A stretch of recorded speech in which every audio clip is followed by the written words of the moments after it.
So you just destroyed my body as being a gift to me from a creator. My friend thinks it's a prison. Anything I create is a delusion. Anything I create is a fractal of my delusion. Tony, your body's a gift to everybody. That beard is Mine. I've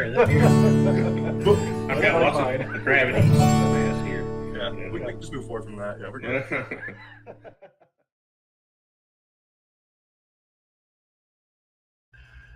I just like hearing Lou say my body's a gift to everybody. That's why I played it twice. Oh, well, we are here with Dr. Dan Villiers. Am I pronouncing your last name correctly? Yep, that's right. I thought maybe it was like French and I was supposed to say Villiers or something. Yeah, that is the French pronunciation, but that would be pretty snobby of me to say. You must call me Villiers or something like that. But no, it's. I was going to try. Villiers. But how are you, Alexei? Good. Doing good tonight? Yeah, just hanging out. I found Dr. Dan on Twitter, and I'm going to try to do a little bit of an intro here for you, Dan. Dr. Dan. Do we refer to you as Doctor? I feel like I need to refer to you as Dr. Dan. Do not. Just Dan is easier. My entire life, my mother told me to refer to doctors as, with doctor at the beginning of their name. So, but not in this case. Dr. Dan has a BA from Kenyon College, Master's of Education from Kent State, a Master's from Dartmouth College, a Ph.D. in Counseling and School Psychology from Northeastern University. And I just think all it's awesome.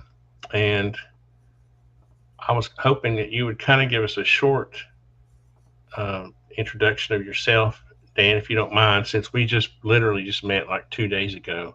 So I don't know much about you, but I can already sense that you're interesting. So. Yeah, so I'm originally from England. I moved to the States when I was 14. My dad was living in LA trying to get into the film business. And I went to this boarding school in England from a very young age, and I was dying to get out of England. It's a lovely country, but it's quiet. And if you're an emerging teenager, a small picturesque village, it doesn't have too much to offer. So I went to high school out in California, and it's such an impressionable age. It's really hard to go back after you've experienced 14 to 18 in the US. And I always loved America and seeing the TV shows in the UK. And so from there, I did my sort of education all in the States, as you described. This is something I sort of talk about sort of publicly, is I had very severe anxiety in high school and in the freshman year of my college to the point that it kind of interfered with even graduating college and graduating high school. And didn't really know what it was back then because there was a lot of stigma, I think internationally, but definitely in England. And saw a lot of therapists, and it wasn't really until I found an anxiety specialist who knew how to treat anxiety in this, what was then a radical way, which is identifying fear and facing it. So basically inducing anxiety deliberately so you desensitize to it instead of just processing it.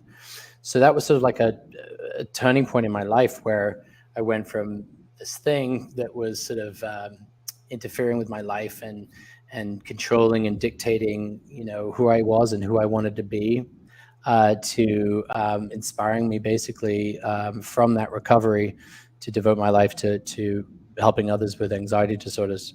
So my training is as a psychologist, and I specialize in working with teens, young adults, and adults as well. I have a series of outpatient treatment centers, one in Connecticut, one in New Jersey, one in Florida, and very soon one in DC. So that's my sort of day-to-day thing. I manage those from my home in South Carolina. And really, like, how all this begun was 2017 with the New York Times article. And I've been on this sort of crazy trajectory of sort of believing before, like when I was a kid, I've had my own personal experiences that I actually haven't shared with anyone or on Twitter. to being amazed and grateful that, wow, there's actually maybe proof. And then I'm out there sort of telling my friends, like, have you seen the news? You know, there's evidence that this stuff is real. And believe it or not, 90% of people that I would talk to said, yeah, I heard something about that, but, you know, I didn't really take it seriously. And then, you know, 90% of people in England hadn't heard of it at all, actually, until Lou Elizondo did that GQ, sponsored by GQ, where he spoke in front of a British audience. So that really got sort of my interest started, and maybe like a lot of people, my degree of belief has waxed and waned as evidence has come out to support and maybe negate or challenge. So I think a lot of people, maybe of your audience, we're all interested in the topic. We're researchers, spiritually maybe. Some of us are more on the scientific end. I just want to find truth and learn from other people's experiences, share my own, and hopefully we can, you know, get to some disclosure, whatever that is. And I'm just grateful to be a part of that. I don't know if you remember the old. You just made me think of this when you were speaking. The old TV series, I think it was literally called UFO. It was a British TV back in the 70s, and we watched it when I was growing up as reruns in the United States. I think it was an original series there, and it came over. That was literally one of the things that got me interested in UFOs was that TV series. I haven't seen it. It's a little bit before my time, but well, it's funny because we saw it as reruns here. It was a series in your country, and then I suppose I don't know how many years later it came over, but I just remember thinking that how awesome that would be, you know. But I was reading this article. I guess it wasn't an article; it was a graphic that you had posted on Twitter, and it was about the last will and testament of Philip J. Klaus. I started to say Klaus, but that's not Klaus, is it? That's Klass. Yeah. Let me see if I can. Will you talk about that just for a second while I'm bringing up that graphic? Yeah, sure. So, you know, I want you guys to know that I am not a debunker.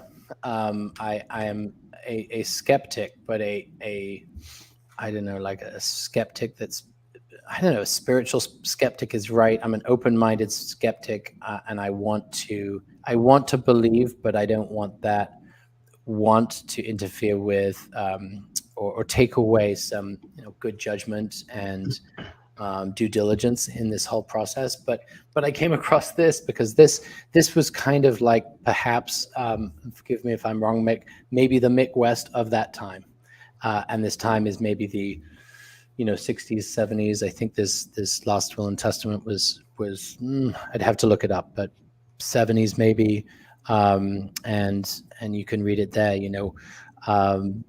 But I don't know. Do you want me to read this or? Well, I was just going to point out one. I wanted to point out something that I thought was very interesting, and it was basically the part where he says, "No matter how long you live, you will never know anything more about UFOs than you know today. And as you lie on your own deathbed, you will be as mystified about UFOs as you are today, and you will remember this curse." I don't know why that struck me when I saw it, but it kind of I don't know. I think I have a hard time explaining myself on this subject because when the whole thing came out in 2017, and then we had this move to create this governmental officer program, I was more. I showed skepticism, but my skepticism was more about the government's efforts, not. You know, there was all these younger generation Gen Z and I don't know millennials who were excited about our government getting involved, which I thought was interesting because they were finally getting excited about their government, right? In their process, maybe they would go vote, you know, I don't know. But I didn't have any faith that and I shared this fella's thoughts. So I have skepticism about our government releasing. Like, I've never really thought our government was going to disclose anything. That's the skepticism. I don't have a skepticism that there's not life in the universe. I just don't think we can rely on our government to do that. So you felt the government had some other agenda? Well, I think they benefit more by keeping it secret, because it's like the CIA. Take all their secrets and dish them out. Well, what is their job? I mean, their job is to hoard secrets, right? So, I mean, does that make sense? Yeah, I mean, it does. I mean, I kind of felt that it was information that was released, that was out there, and how do they contain it? And maybe they couldn't, so they decided to, start releasing it. It was like kind of the cat was out of the bag. Maybe that's kind of either what I believe or want to believe. I don't want to believe that this is some, agenda by the mission by the government to, I don't know. I don't think it's about eliciting fear or showing that we maybe know things that the Russians don't, or I don't know I really do think it was the information got out there. How do we control the narrative? And let's release it. Maybe now's the time. Maybe now's the time that we believe that people can handle it. And I absolutely do believe people can handle it. More than that, people want this information. They're hungry for it. So what do you think about that, Alexei? A lot of stuff going into play here. I mean, are we talking about suppressed technologies that we've been working on since 1912, or are we talking about knowledge of realms within time, like different realms of existence, which ultimately lead to a new type of understanding, which will contradict almost every single religion that is out there right now? And so do we try to disclose a new dogmatic religion that everyone needs to now start following? I think that's dangerous because of the whole separation of church and state and the ability to believe in whatever you want. So I think there's a danger in that aspect. But as far as the technologies that have been developed since 1912 that have been hidden and, played off as UFOs, like legitimate UFOs, I think that type of stuff should be released, because it's technologies, not to sound too woo, but like 0 point style technologies that gather energy from the vacuum of space itself that could help solve some of the energy issues that exist on the planet today. So I think that there's, it's a double-edged sword in some ways. So one edge of that sword is that your theory, or maybe even fear, that it would become almost a religion. Is that what you're saying? Yeah, because we're talking about, if we're talking about like true UFOs and stuff and different things like that, from my understanding, they come from different dimensions within time. So denser realms of creation, less dense realms of creation. It has a lot to do with the precessional cycle of the Earth. A whole bunch of stuff that most Western people can't really get behind because there's not much physical evidence. See, right? I disagree with that. I grew up in the church, and the way I was taught as a Christian was that the Creator created everything. So when people started talking about, aliens, when I was a child, when I was, I guess around 12 was when I started becoming aware. I just thought, oh, that's cool. God created aliens too, too. I mean, I think it's kind of a myth, and I think it's being used as an excuse for people to say, oh, we can't release it because, people will freak out, or there will be some new religion. No, I mean, I don't know about other religions, but as far as Christianity goes, I don't have a problem. Not necessarily that it's they won't be able to understand or handle it. It's more that this new view will be forced upon society as like the new truth. This is truth, almost how like science is truth now versus different religions in a way. So it's like we scientifically proved religion, and so it's like you can't deny this, or you're gonna be. I don't know. I don't even know. Yeah, I don't know. I don't think. I mean, the government has a hard enough time, I guess, convincing people now of anything. I don't think people would just change their minds overnight. I wouldn't. I certainly wouldn't. I don't form my opinions based on what our government Right. So, No, and so yes, that's where it's like when so- physical evidence comes out, maybe, that'll change things. well, but if you're somebody like me who thinks that they already exist and that God, the Creator created them, that I don't. That's a pre-existing condition to me. It's not something that when they show up, that the government of our country can just say, "Oh, this is that," and I change. You know what I Right. mean? Yeah, I think. What do you think? To Do you me, think it's a there's pre-existing thing. What do you think there's a difference? Say that if they were to say that they're from other planets versus they're from other dimensions. Do you think there would be a difference? I don't think so. I think a dimension is just first, second, third dimension. Fourth dimension is time. Fifth dimension is the one we can't access right now. I I think our knowledge is just limited. I think there is very little that will change a believer, let's say a Christian, which is what I'm most familiar with. I still identify as a Christian. Yeah. There's very little that will change. I mean, Jesus died, and they've found explanations and reasons, and it became a part of the doctrine and linked to salvation. And there's probably been many things since that might really question the religion, but it's really, they'll find a way to make it work because it's giving them some meaning and value spiritually, psychologically. So I don't think really anything is going to derail the Christian faith. I mean, I live in the South, and you're driving down the street on Sundays, and there's police cars. It's like a procession of people going to church, and none of that's changed. I mean, and I really don't think, because it's more than just a belief in God. It's community, it's fellowship, it's friendship, it's development of insight and search for meaning. And and I agree with you, Tony, that I think it's very easy to say that if God created us in this world, it makes sense that He created every other world. Well, I guess I want to clarify my point. Basically, I'm not saying that people won't be able to handle it. What I'm saying is that church and state were separated for a good reason, and so I don't know if that will create a new religion or not. I wasn't really saying. I don't know. That's what I was saying. I don't know. I think our faith is pretty strong. I think we're warned about these kind of things in the Bible, right? We're warned about an antichrist or someone or false prophets. Right. We're preconditioned. I'm not saying that I know the truth. I don't think any human knows the truth. I don't.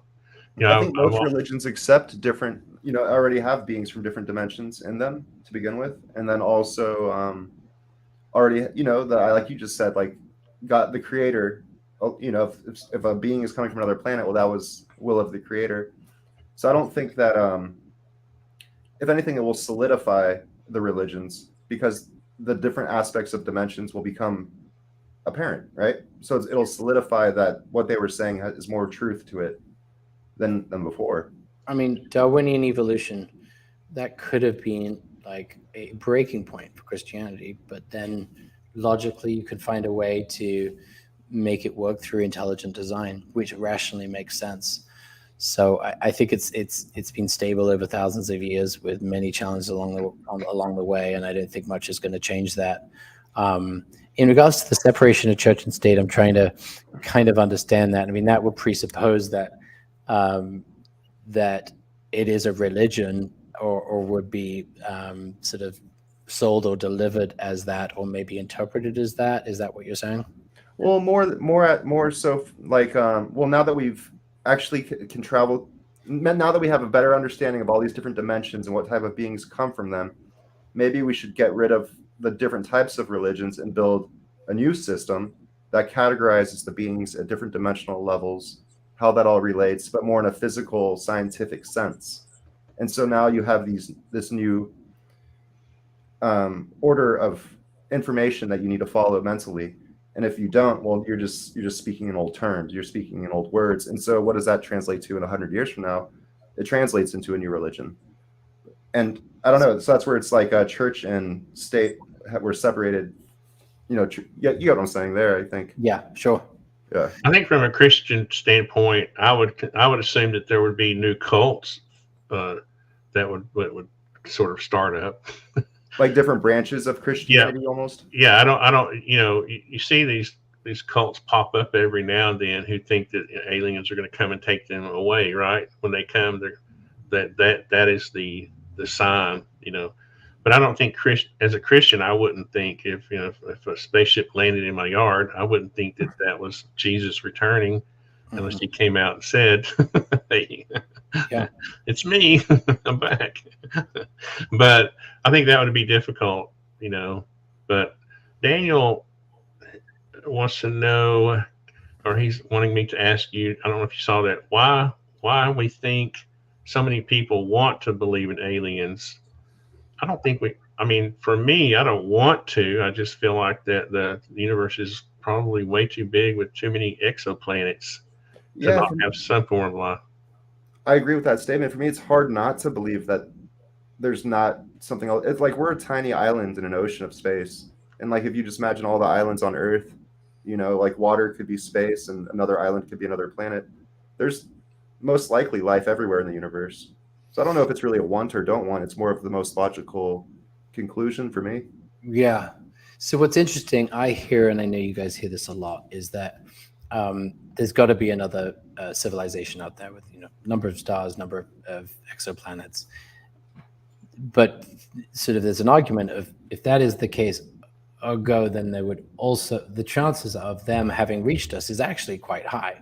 But I hear a lot that it's a sort of low chance that they got here because the universe is so expansive and massive. But I actually don't really see an argument in that. I mean, there is an argument there, but they could be millions of years old, hundreds of thousands of years old, and you've seen the developments that we've achieved in 80 years. Could you imagine 50 years, 50,000 years? So I think it's unlikely that aliens have not visited here based on the size of the universe. It's funny because Earth is a late bloomer, right? We're only 4.5 billion years old, right? And the universe is 14 billion. So I don't know when planets started becoming, maybe let's say 10 billion years ago. I mean, there could have been civilizations that, came to fruition and evolved and then it became extinct, right? Even before Earth was even, able to, Well, even within our solar system, like the habitable zone changes over time. And like originally, I forget which one it was. I think Venus was habitable and Mars were both habitable. But then like over time, the sun did its thing. And now Earth is the only one that's within the habitable zone. Habitable zone changes as stars develop. That's all I'm trying to say. No, so even within a solar system, you can have life flourish and fall away, life flourish and fall away. There's more to that question though, because I think, why do we want to believe in aliens? Is that the question? There's a couple of reasons. I can just speak personally. Why do I want to believe? Life can get mundane. Like life is tough, and it's like, no, we don't want a hurricane to hit us, but it's kind of a little different. Could be exciting. There's hurricane parties. It's so it just expands our mind, and there's something exciting about something so kind of new, or maybe 700 years ago to theorize and then discover that there's people in America or another country. We just thought it was just us, and there's other people. That's exciting. So that's one thought. Another thought, which is more related to my anxiety and fear specialty. That's what I treat and work with all day is anxiety, fear, is the fear of death.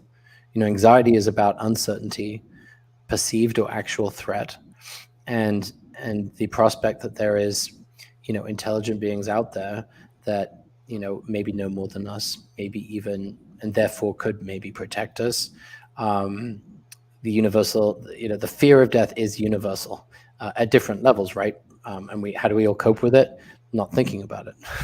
And maybe that, I think there's threats all around the world, right? There could be a correlation between, the interest in UFOs, the sightings of UFOs in the 40s, 50s, and 60s, Was it because the aliens were seeing that we were detonating nuclear bombs? Possibly. Or was it the fact that we were terrified that this whole world could disappear in a matter of days? Now we're dealing with Russia, and an arms race again is developing. There could be a correlation between global threat and interest, or faith, hope in the otherworldly. I remember when I was 20, I used to think I wasn't going to make it to 40. And when I turned 40, I was like, there's no way I'm going to make it to 50. And when I turned 50, I was like, will I make it to 60? And I turned 60 in October, and I'm like, I'm going to stop having these thoughts of, will I make it to the next 10 years? It wasn't that I feared death. It was like, oh, I feel like I have to accomplish a certain amount of things, but in that next 10 years, like, or I wanted to, in case I didn't make it to those ages. And I think so. There's something a little bit healthy about that. I guess there's something a little unhealthy about it too. I think thinking about your life, where you stand in your life. This is one thing I try to teach my apprentices, is that, to think about where you are in life and where you want to go, and just divide your life up into little segments and say, by this age, I want to do that. By this, I want to do that. It's not about the fact that you're going to die one day, but it isn't about an awareness that you do have a limited time on this earth, right? So, that sounds like healthy goal setting to me. The philosophical and psychological value of death is tremendous. If we were immortal, I don't know what would happen, but I'm assuming maybe mass suicide. It's like the prospect of death.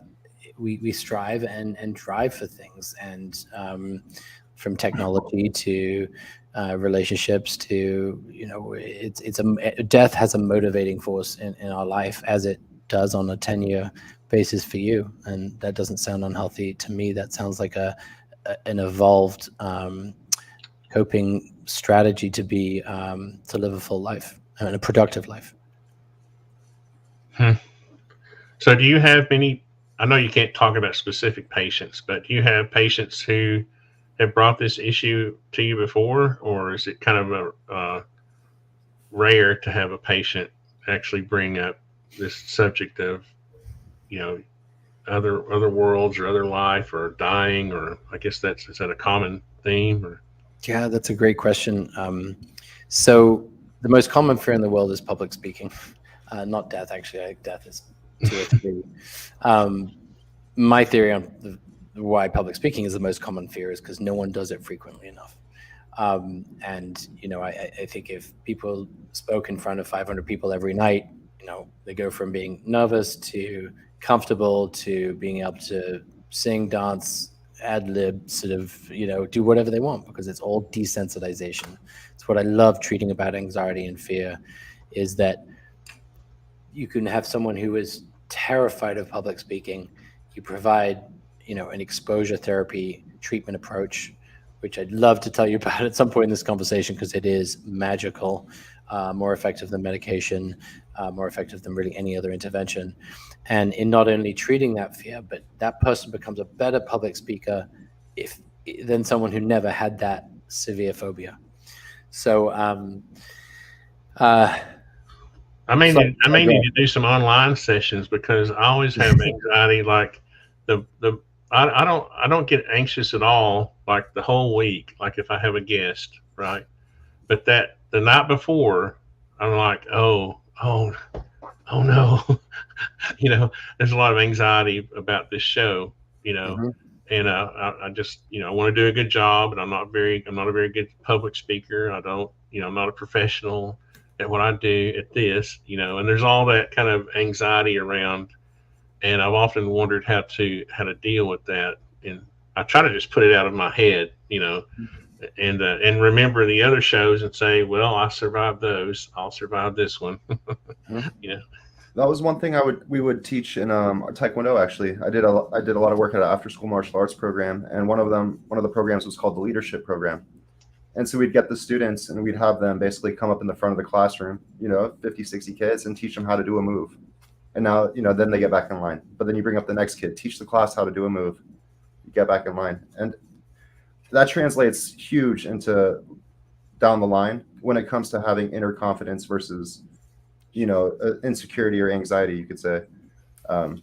That's important for sure to have that confidence. What's interesting, what I like about that model is not only they're exposing themselves to, a situation that's likely going to induce some fear and anxiety, but they may get some confirmation from others that they're supportive of them, that there's empathy. When you're in a class or a presentation and you see someone visibly anxious, the anxious person will think they're judging me, but really, as an audience person, when you see that, you feel bad for them, but the person going through it won't think that. So, and that's when it's great when we work as a team too. Like when the audience, they clap afterwards is the simplest way to put it. They clap afterwards because they appreciate the work they just did. So it's a symbiotic relationship almost of growing in that scenario. Like we would have all the students basically clap or something of that nature. Continuing just a little from that question, because fear of death, right? Why are people that interested? I'd love to ask that person why he or she might be interested. I think that it's certainly there's so many advantages, from technological advantages, maybe some intervention from real threat, excitement from the day-to-day, boredom or challenges of life. I know when I was watching all those videos and those news shows and listening to Lou and other folks saying, there's videos that have evidence that is just about as good as you could get. I was drawn and riveted, and some stuff didn't come out, but other stuff did. There's big developments in this area. But I think it's exciting to know that we're not alone. I think the majority of people would feel that, but I don't know that, to be honest. Daniel has this comment. I do believe there is life in the universe. I just don't believe we are being visited. And I replied back that that could be the case. And I've often thought that, it's funny because I have a bunch of friends that are in the military, and a couple of them are in the intelligence side of it. And so I kind of know their mannerisms. And even though I knew Lou, even though I love Lou, okay, and he's been on the show twice, I always felt like there was a mission, there was a job to do, and there was a mission. And I always said this, and people thought, I guess I was strange, but the people who are bashing Lou are the people I would address when I would say this, is that he might be doing a job that he needs to do, but he's doing it well. And maybe we won't like that, or maybe we don't like it now, or, we don't like what he's doing, or you think he's doing something wrong. But in the end, it may be that we find out that what he was doing was needed to be done. Right. Mm-hmm. So when Daniel kind of brought that to my mind, because I think there's a possibility, and I wanted to talk about the diamond shaped. I forgot what it's called, but anyway, I do think there's a possibility that some of this is our own tech, and our government's trying to deflect from that. But and then you posted about this too, the image of the diamond shaped UFO with possibly being a reflection in the water. Are you talking about the Calvine one? The Calvine, yes, thank you. Mm-hmm. I don't get the sense that it's a reflection.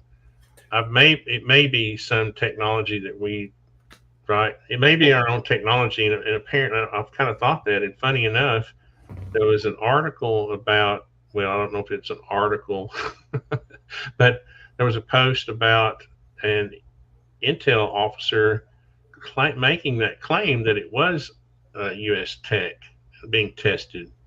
Well, there's an interesting photo actually, and I shared it in a YouTube video. I was making a YouTube video on electrogravidics and how you could make a blimp and then put electrogravidics on it and make it do some fantastic things. But the picture of the blimp that I chose, which was a year ago, so months before the Calvine photo was released, was a blimp that was created in 1980s. And it looks exactly like the Calvine thing. It even has the rudder on the one end, but it's a different angle. It shows it at 90 degrees to it. And then a minute later in my little video, I said, well, now add electrogravidics, basically. But Calvine photo hadn't even come out. I was just talking about electrogravidic blimps. Well, I was going to ask Dan something. When that first came out, or when I first saw it, I went and tried to find the site, and I thought I found it. I can't remember exactly how I found it, but there were people saying, "Oh, here's the point. You go, you can see the fence and the trees, and you can just get yourself at the right angle." But there's no water around that site. And the other question I had about that was, if it was a reflection in the water, wouldn't we be seeing the underside of the plane, not the top of the plane? If it was a reflection in the water? Yeah, sure. And I thought of that, and my approach to when I see videos has really changed. I mean, I think I've adopted some of the skeptic debunk kind of folks online, where I'm immediately looking for ways, whether I have evidence or not. This is my fault. This is my weakness, right? Because a part of me is, man, I'm pissed. I'm pissed because I really believe this stuff, and I still do. But what's that? Anyway, so I still do, but I really believed in this stuff. I told my friends, and I was like, no, we've got evidence that UFOs, UFOs as an extraterrestrials are real. And then now there's the Chinese balloons, and then Mick's debunked a couple of them scientifically. Of course, there's others, and there's still the 3%, right? And just because you debunk 2 out of 3, it doesn't mean that third one isn't real. But I kind of put my, I don't know, credibility, or I just said this stuff's real and there's proof, and it seems to have waned, and I feel kind of stupid, I wouldn't feel stupid, because there's still a possibility that it's true. And I come at it from an angle of each thing is, I look at each story individually. I don't look at, I didn't look at that photograph and immediately assume, really, I didn't. It looked to me like it was, I didn't assume it was a UFO or our tech. I just wanted to feel, I just wanted to see what my intuition told me. My intuition told me it wasn't a reflection, but that it was some sort of craft that maybe, like you said, Alexei, some sort of experimental craft. I feel like that, they just released the new, it's another stealth spy plane. It looks like, the new stealth fighters, right? That thing was classified for how many years? 10 years? What is behind that? What's coming up behind that they've been working on for 20 years that we don't know about, right? There are things always in the pipeline in the military, right? In the industrial complex. Not even the military, but every single organization, every private company, every organization is always working on the next tech before releasing it to the public. Yeah, sure. So Elon Musk, I can assume, has pretty advanced concepts he hasn't released to anyone yet. Oh, I'm just saying that. I'm just throwing out a random person. He's one example. Mm-hmm. Yeah. Who did you say? Elon Musk. Oh, Elon Musk. Yeah. He probably has things that we have never seen, and if we saw them, we would be somewhat blown away, But then there's also people like Richard Branson, right? And then the other entrepreneurs that are heading out to space. Right. Huh. Yeah. Yeah, and then they've been using balloons. A lot of these identifications has happened in war situations or by military personnel, but balloons have been used in war since I think it's since the 1700s, or since the War of Independence. So they've been used for a long time, and I'm not saying that justifies all the sightings. What is of real interest to me, what I should say is what brings me back to believing, there's a lot has been debunked or challenged, but I keep coming back to really a couple of things. Biggest one is David Fravor. He's just so credible. I think credible, believable, and credible, whatever that means. What's a trained observer? I don't really know what that means. What does credible mean? But he seems credible, and his story is believable, and so I come back to that. So that's keeping me in the game. One thing that's keeping me in the game. The other thing is some videos that are just really convincing. Like there's one called, and you guys will know it. It's the Salida UFO, Colorado, Salida UFO from Colorado. It's phenomenal if you haven't seen the video. I'm not sure if I've seen that one. Oh my God. What is it called? And I'm a skeptic. You should see it. It's if you type in SALIDA Yeah, UFO sighting. Tim Edwards is the person that recorded it. Are you pulling it up, Alexei? Or I was going to. No, I'm spinning a skateboard. Oh, my bad. darn it! I thought you were typing. Say that again. SAL what? Yeah, so it's a town. Saluda. Excuse me. SALUDA. Colorado UFO. That should get you there. If not, Tim Edwards. I know this might be a weird statement, but I guess while he's pulling that up, maybe we can speak on this for a minute. Yeah. What, you study psychology. What defines a credible person? Right? Doesn't that depend on what type of person you are to begin with, as to who you will think is credible? Because if you're like a, in quotes, a conspiracy theorist, you're not gonna trust anything the government says, and that translates to all different other types of people, right? So yeah, I've seen that people interpret credible as someone who's gainfully employed. Maybe this is sort of making some sort of biased assumptions, or people do, but they're employed. There may be a professional in some, a doctor or a lawyer, or I hate to say it, could be even impacted by socioeconomic status. Is it a construction worker or is it a surgeon? Not really fair. I mean, it's not like a surgeon or a trained observer or more credible than a construction worker or a plumber. Or a farmer out in the middle of nowhere, right? Or absolutely. Right. This is it. Let's see. Let me go full screen here. I guess the reason I brought that up was because the sound is very interesting. The dialogue is very interesting in this. Let's see. if you can get sound, yeah, let's do it. Should I be hearing it? Yeah, it'll come in. They'll stop talking to me.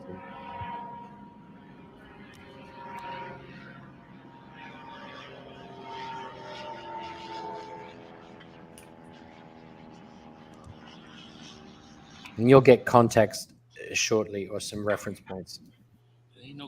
Should I be having audio already? Maybe I need to check that. No, they're talking now. You keep looking at it, and you can see like a ball going around it. Oh, I can just barely hear it. Way out around it, like it's shooting cleanse off from it.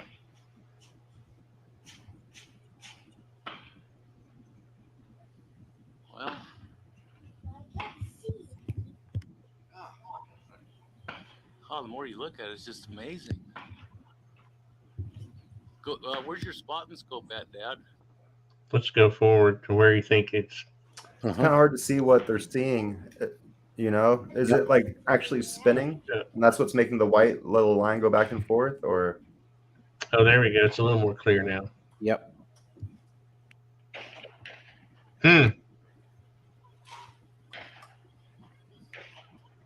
And it changes shape, goes smaller and bigger. And the child actually says, "Are planes meant to change shape like that?" That could also be angle of incidence, like not necessarily like which way it's traveling, but which way it's facing.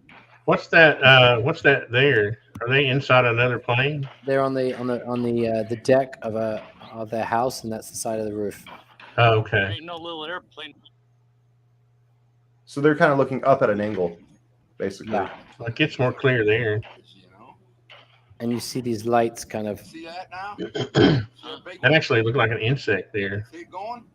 Excuse me. I can't see it with this. Not the object, the little thing flying around. Now their report, it's at a distance far away.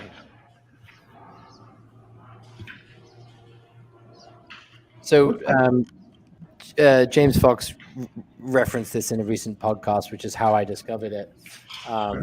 Now, if you go online, there's debunkers saying it's a spider web or a caterpillar or nothing that I bought. But so anyway, there's a couple of things that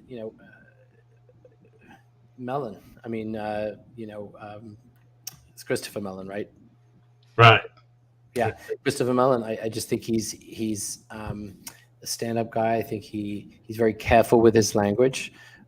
He's not saying what it is. He's really promoting just the importance of bringing down the stigma and investigating it. I mean, when I saw the big turning point for me was watching The Phenomenon, James Fox's The Phenomenon, and there was this point in there where he is interviewing Senator Harry Reid, and Harry Reid says to the James Fox, the director, even if we wanted to send nukes, we wouldn't be able to. It's almost like he had some knowledge, because there's been some evidence that they've shut down our capabilities and even the capabilities in Russia, and who could not be brought in or allured by that there's someone protecting us from our destroying ourselves. My only thoughts on the credibility issue are, like I said, I have friends. Actually, one of my friends passed away a few years ago. He retired lieutenant colonel. He was a fighter pilot, and actually he started off flying tanker jets in Iraq, and he would not tell me a darn thing. Sometimes he would come home on a T-38. He would fly home and visit, and he would call me up. We'd go talk, and I would say, "Hey, Mike, what's going on? What can you tell me?" He wouldn't say anything. Everybody that I know, my own brother was in the military, and he wouldn't tell me a thing. And I'm making a point here. All the people that I know has been drilled into their heads that they are not to talk about anything that they've ever done. Now, that's just my experience. So when I saw the pilots, my first thought was, okay, who told them they could talk about training missions and locations of, what I mean? It was all my first thought, and maybe this is just a bad thought process, but my first thought was that they were part of some effort to expose, or what I mean? It was like they were part of some effort, because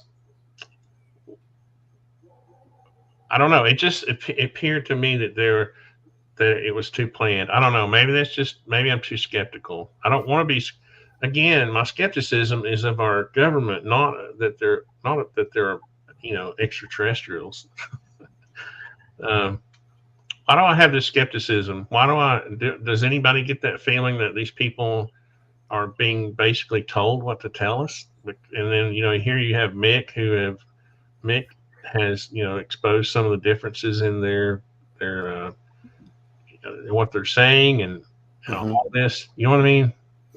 Some of your skepticism could be due to, where you were brought up, the social, cultural kind of factors in your development, the people you came into contact with, maybe your evolved political, somewhat libertarian beliefs. And I say that with no judgment, as yeah, that, so the, beliefs come from many different sources, people, places, experiences, the vitriol and the arguments that we're seeing on Twitter, and just, I think a lot of that is from disappointment. I think it's like, I want people to be able to have this discussion, and we'll, have this shared experience of pursuing truth, right? And that we need some people more on the skeptical part of the end of the spectrum, and we even need some of the, the Greer end, and learn from each other, because it's not about like proving right or wrong. It's like you could disprove or debunk a video that we all thought was true, and I'm sure it makes that person feel good, but it doesn't mean that it doesn't mean that that's what we should pursue, and it doesn't mean that the 1% or 3% isn't real. I just think, okay, if we prove that a video is not, there's a terrestrial explanation, right? If we prove that, that's good for us all, right? We're narrowing down, the 3% or whatever it might be, that's what we're really after, right? Because I believe that there is that 3% that is more than kind of unexplainable. I think that 3% is probably something. And I've really challenged my want to believe that. I really believe that there's just too many stories from too many people over centuries. And I'd be surprised if this phenomena is not real, but I do want more evidence. I think a lot of us do. Yeah, I think I mean my intuition for some reason is very strong, and it kind of it's almost like, hey, dummy, it's almost like my intuition's tapping me on the head saying, and so it's not that I don't want to believe that there's life. I do believe that there's life. I have to keep saying this. I do believe that there's life out there in the universe. I'm just skeptical of the way it's being presented.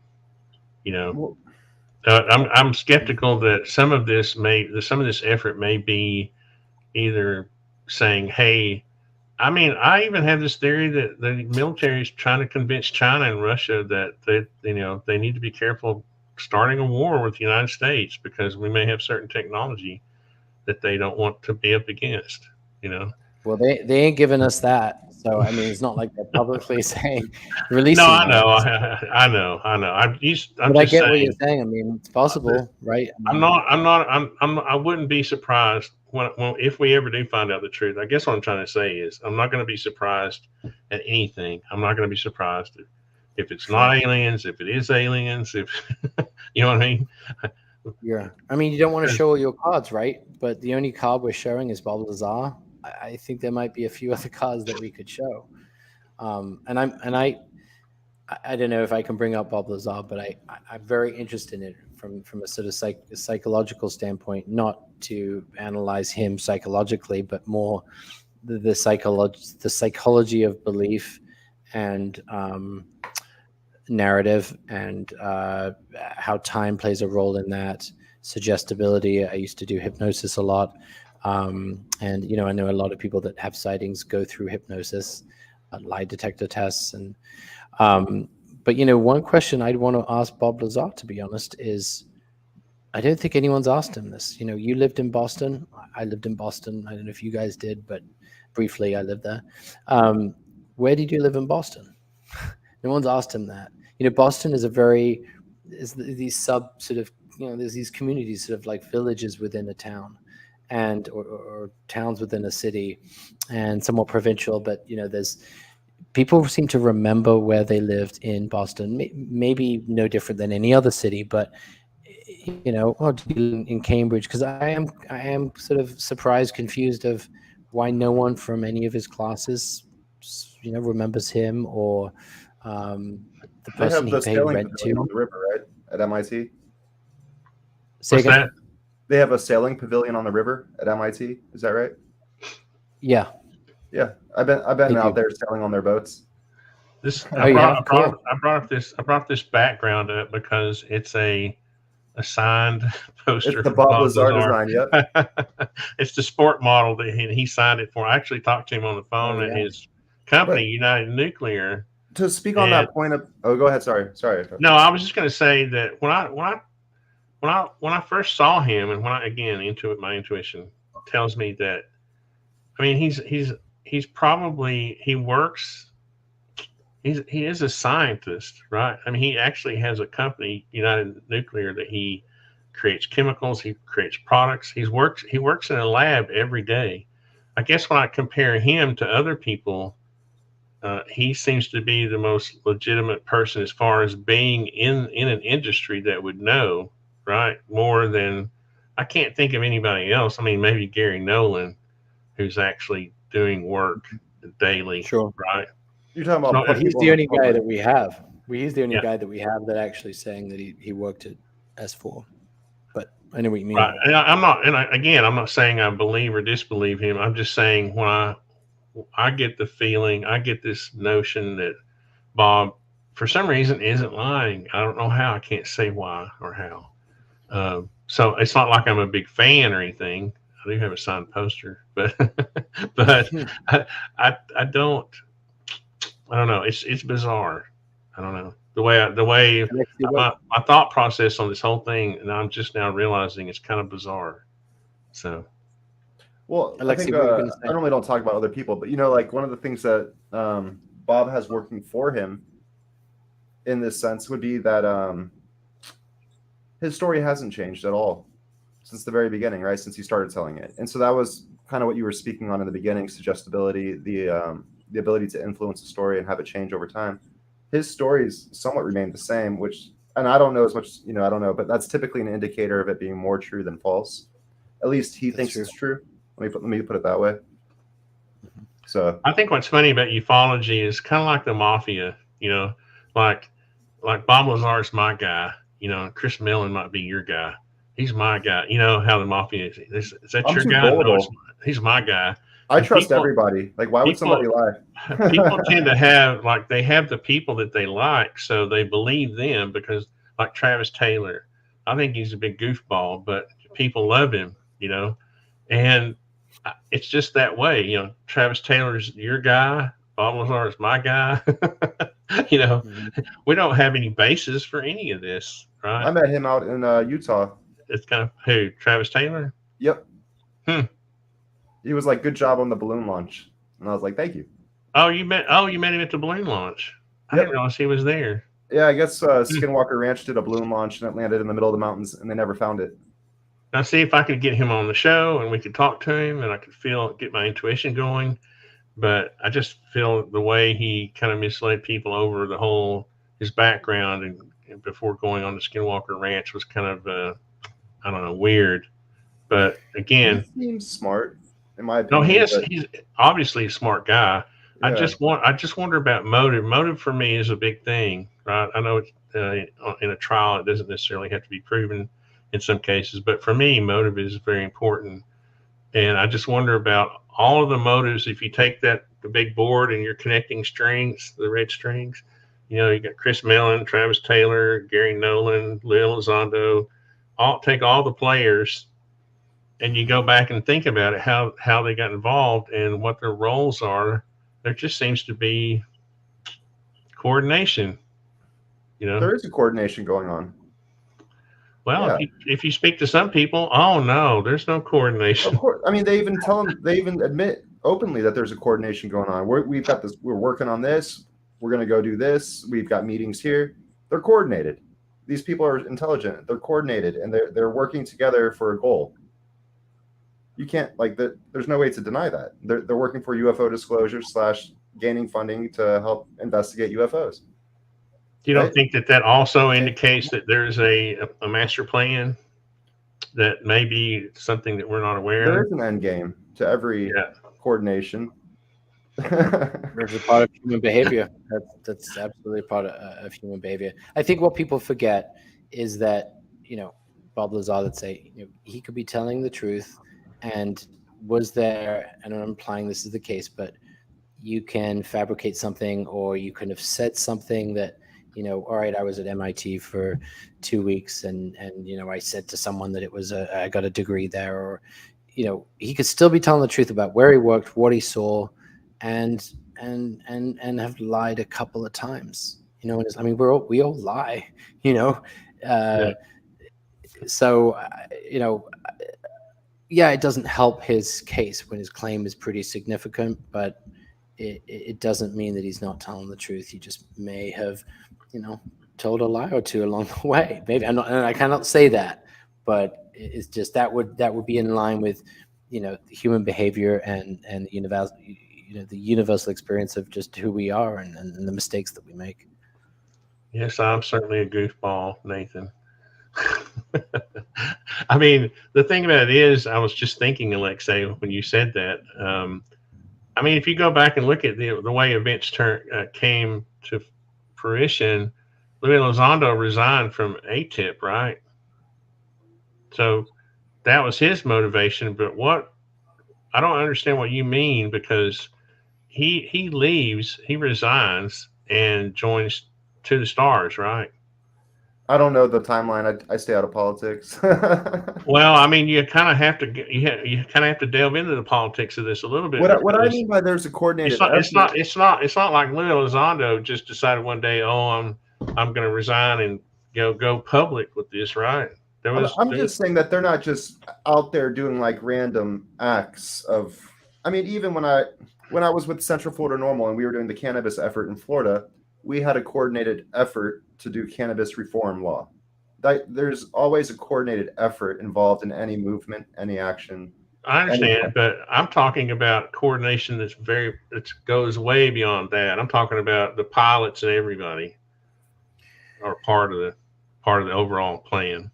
But yeah, but they might not know that they're part of a bigger plan, and they might just be like, hey, you want to help with no, this? I think if you're a retired pilot, and you're going to talk about classified information, then somebody's told you that it's okay that you can talk about it, right? If the entire plan is a tree, they might just be a little twig of the tree, right? Like the main root, the main group, the main information is going right. upward. But they're supposedly just pilots who have come forward, right? They're not claiming they're part of any effort, right?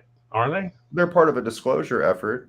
No, really? I don't think they've claimed to be. They're not just individuals who have come forward. You see how gray that area is. No, I get what you're saying, but I feel like if you get contacted by a superior, then you're more likely to come forward than if not. Who are they contacted by, though? I don't know. That's my point. That's why my point too. I think they were contacted by a superior. I don't think they all just came forward. No way. I think they were contacted by someone that said, "Hey, you've had an experience. We're looking. We're a group of people.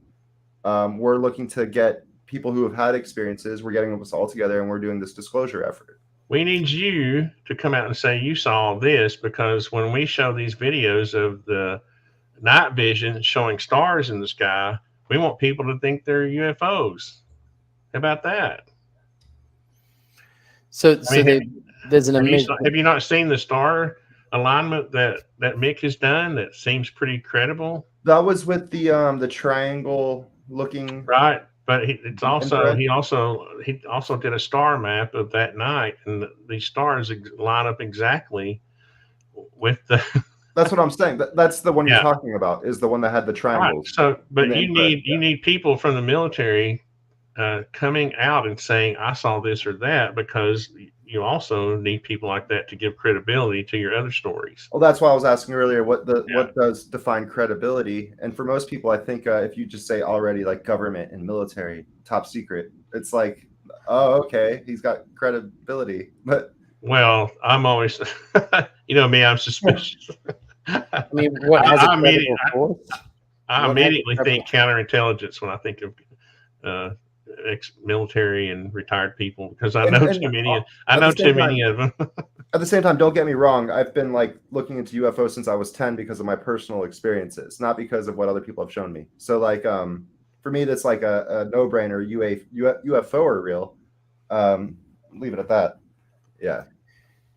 Yeah. Again, what's a credible force? I mean, scientific data that Mick, proved that they were stars, and one was a plane. I mean, that's very powerful stuff. It doesn't mean that everything else that we've seen is not real, but he kind of aced that, and I think that was awesome. And what I'm worried of is, based on that, making the assumption that the others aren't real. That's like too easy to do that. So I'm, part of me's being pulled in that direction. But it's too easy. It's just one case, and there's lots of others that, we can't kind of disprove or debunk. But going back to the kind of motivation and the agenda piece, because I think you both have slightly different kind of maybe viewpoints on that, or it's down to like the kind of, not the ethics of it, but like, who's to gain? Like, how much of it is about money? How much of it is about power? I think it's important to think about those things, and what are the what's the motivations behind it?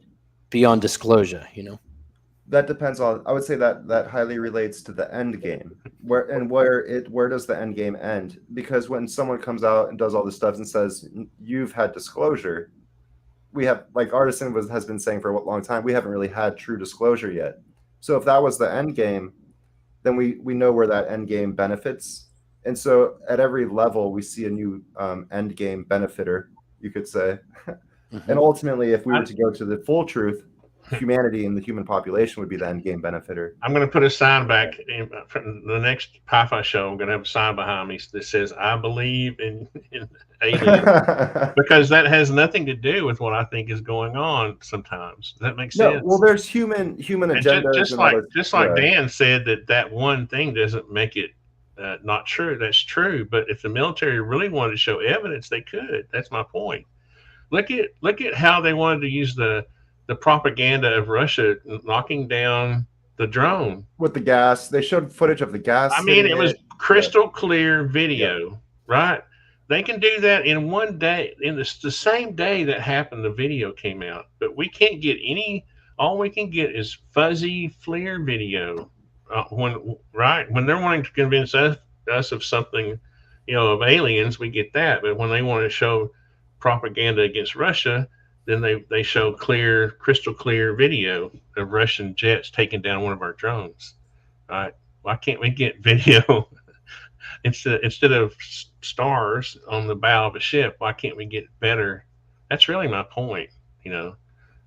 Much credence do you guys give to kind of eyewitness reports? I've studied a lot about the sort of the psychology of that and the biases and how sort of memory and can change over time and sort of the multiple forces that impact the accuracy of that recollection. There's a lot going on there. Artisan, if you want to go first. Well, I'll be perfectly honest. Personally, on this subject, I would almost have to know the person before I took an eyewitness. I guess this is where part of my skepticism comes from. I would almost have to know the person to know their heart, to know that they were telling me the truth. I don't put because I've seen so many hoaxes, and I was around before the internet was even existed. I'm 60, and I've seen so many hoaxes on the internet that I guess I'm jaded to a certain extent. So I've always said this, that I don't think people's personal experiences they're just anecdotes, and if you really want to convince me, then you're going to, and I'm not saying people have to convince me. I'm saying if you do want to convince me, you're going to have to do more than just tell me a story, So for me, I think it has a lot to do with, we only have, I'm a very, you could say, spiritual person. I've been learning in my dreams since I was 5. I study a lot of meditation. And from my understanding, there's only human perception, and our entire experience is basically a conglomeration of human perceptions. Even the image of our bodies, what we even look like, is constructed in our brains, and we have a overlapping of all of our thoughts, creating what we think is reality. But when it comes to astrophysics and telescopes, and being able to see a distant star, like you could have a person standing right next to me, but because their eye is not in the lens of the scope, they won't be able to see the distant planet. And so when it comes to conscious experiences and vortices within time, I could have a person right next to me, but they're not at the focal point of the experience. And so for me, I tend to trust people, but that's also been my downfall as far as success. I trust people when I probably shouldn't have. And so, I'll be honest there, right? You shouldn't trust everybody. But I will listen very objectively to the observers and then make my own decision. Yeah, but I think that every single position in space-time has a very unique experience. And that's why when it even comes to people describing UAPs and UFOs, I think there's distortions in space-time that are creating like fractals. And that's why the camera might not take a photo of what the person saw. Like people are seeing different things. Or maybe that's just, what's it called when people just perceive things improperly? Pareidolia? Mm-hmm. Where they just make things up in their head, kind of like put shapes together and make a shape. Yeah, maybe you're speaking to the theory and not beyond that of just that if I see something, I'm going to probably see it differently than you, just because we are not just based on vantage point, but we're two different people with two different experiences. With Right, and even if we were somewhat overlapped and related, though, like the fact that I'm at the center of that magnetic vortex means I'm going to have a different experience of this UFO than someone who's off center. Just the same as looking through a telescope at a planet. And then can I assume that maybe where you're at on the spiritual plane, you know, if you're doing meditation every day and being more receptive to the world around you, you're more likely to see more. I do my best to speak on that in a book I wrote. It's called Time Atom, where I talk about brain harmony and how that relationship to the universe indicates your experience, but then also the concept of an interdimensional telescope. And so you can use both of them. Maybe you can either be more in tune with reality, or you can use an interdimensional telescope while being less in tune and still get that same experience. Interesting. Yeah. I think as humans, you know, there's so much there that we can experience that we can make assumptions on. Like I remember when I was 12, I played football, and we would go out and practice in the summer. I would come home. We would literally almost have heat exhaustion. Back in that day, you didn't have snowflakes, right? We had our coaches kicked our butts. I would come home exhausted, and one night I came home exhausted. I was about to pass out, and I thought I saw an orb come through my bedroom window, and I did pass out. And I told Alexei this story. I haven't told it too many times. So I wake up the next day thinking, what was, I thought it was a spirit. I didn't know if it was a spiritual experience or was it physical? Was it from my exhaustion? You see, this is why I don't really talk about it, because I don't know what it was, and I don't want to make claims that I can't. You see, it's just an anecdote. And so I don't want to be known by that anecdote. Right.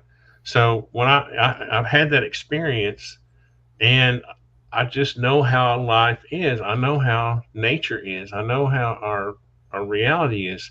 We can experience things, and we think there's something. You can do mushrooms, right? And you see Mayan kings. Is that real? Or it's just so dynamic. Life is so dynamic that my personal experiences, I don't trust them enough to make a decision as to whether there's life, right? On the other hand, my intuition tells me that yes, there is life in the, other life in the universe. So that's kind of a contradiction, but I think it's a safe contradiction, because I know when I hear other people give me their anecdotes that they don't satisfy me, right? I'm not satisfied with people's experiences. Yeah. Right. I know that sounds bad. I'm just not, I want more. I want more evidence. My experience when I was younger was more of an interdimensional experience. I was sitting in deep meditation at the age of 10. I had already bought Uri Geller's books at 9 because I've been learning in my dreams since I was 5, and so I was trying to explore why this stuff how it could even work, how does telekinesis work, how does remote viewing work. So I got one of Uri Geller's books, and I was practicing meditation. What is learning in your dreams? Can you tell me more about that? Learning in your dreams? Waking up with okay, so the very first time was almost by accident. I was learning how to ride a bicycle, and so I went to sleep. And during my dream, I have a very vivid memory of riding my brother's bicycle, holding onto the handlebars, riding the bicycle, sorry. I could feel every single action in my body, woke up, and I knew exactly how to do it. Went straight to my brother and said, I know how to ride a bike. And I pointed at his bike. I can ride your bike. And he was like, show me. But he took the training wheels off my bike, which kind of threw me off a little bit. And but I hopped on it and just rode in circles perfectly in the garage, like no problem. And then I went out to the street and just started riding around. And so for me, like learning in dreams was kind of a natural thing. And would that dream find you, or would you go to sleep with the intention of finding that? That's kind of what I was moving towards just now as far as speaking on. The very first one was, you could say by accident, but then maybe around a little bit older, you could say I started like focusing in on that. Oh, I can learn in my dreams, like what do I want to learn tonight? And so I that's something I still do today is yeah, you go to sleep with a thought and you wake up with a solution. You know, the easiest way to put it. Teach me that shit, man. That's. I think that's why I try to teach of the golden spot. But as far as the actual experience, I was in a really, really deep meditative trance at the age of 10, and basically, I still have a hard time describing. I just say it was a vision at this point because it might have been real, but only I would have seen it. So only in my mind's eye, a orb comes up in front of me. I always called it a nutshell, a being in half a nutshell. So it opens up and it looks like a walnut opening up. And this thing, stands in front of me, puts out its hands like this, and teaches me of the delusions of mankind, to where how we create every single aspect of human experience. And like we have our wants, don't wants, assumptions, expectations, basically everything I talk about, the delusions of mankind. Like we're in a state of delusion. We're completely disconnected from Earth. We're disconnected from reality. So for me, that was a very spiritual and eye-opening experience. That's just the easiest way to put it. And I've had experiences since then as well. Yeah, but that was like the one that kind of started everything for me, as far as the interdimensional aspect of the ET. I've shared this with Alexei before, but I'll share it with you. Sorry, that's a lot of information. I'll share it with you, Dr. Dan. It's really appreciate you sharing that, and I'm fascinated by that. So thank you. Yeah. What I was gonna share was that I have always thought that we only have one small avenue to communicate with our Creator, and maybe it's our consciousness, or maybe it's something else. But other than that, we're stuck in this physical realm. I know a lot of people tend to want to blend. They want to kind of blend the spiritual realm and the physical realm. I'm one of those people that think that this physical realm was created for us, and we're kind of stuck here until we die. And so I'm not sure why I was thinking about that, but I think I was thinking about it because hearing Alexei talk about his experience. But I'm not. I guess I was wanting to tie that into that, what I was talking about earlier, how a lot of our experiences are physical, in that just like when I was exhausted and I had that experience I felt like that maybe that was a physical, it could have been a physical phenomenon, right, that I was experiencing. And I could have then, sort of interpreted it as a spiritual thing. Does that make sense? Mm-hmm. The reason I'm saying all that is because I kind of wanted to back up a little bit why I said I don't, I feel like people's experiences are their own experiences. They're personal, but they're not evidence of anything else. You know what I mean? Does that make sense? I just wanted to speak on the aspect of what is physical real quick to begin with. And like, we all, I don't know if we all know this or not, but like, we're constructing reality in our brains, and the physical is kind of somewhat of a it's like an easy user interface, to where like matter is matter to us, but only because it's within our inertial reference frame. So like there's relative vibrations. Let me put it that way. And so every inertial reference frame has its own relative vibrations. And when it comes to perceiving manifested realms, we have the alpha and beta realm, which is our physical thing that we all share. But we also have delta and theta, which is a bigger wave. We also have slow gamma and fast gamma, which is a smaller wave. And when it comes to like radios tuning into a channel, we tune into our physical bodies when we're in alpha, beta, and slow gamma. So when it comes to like non-physical, I think that's more the theta and delta wave experiences. But they're still real. They're just non-physical. And where is this coming from? Where is this a scientific? Oh, if you wanted to speak more like on a scientific nature, Dan Winter has done a lot of work on that, where he speaks of the Fibonacci spiral in relation to the Planck scale, and how that relates to all aspects of our creation, such as the hydrogen atom, the human heartbeat, and that's how they figured out how to make like pacemakers and all this other kind of stuff. Well, the easiest way to put it is like the Fibonacci spiral is our greatest indicator that there is a connection to everything. But Dan has done great work. I think he's got something called a med-bed as well, which is in over 30 different countries, and he's using them, and people are using them. Mm-hmm.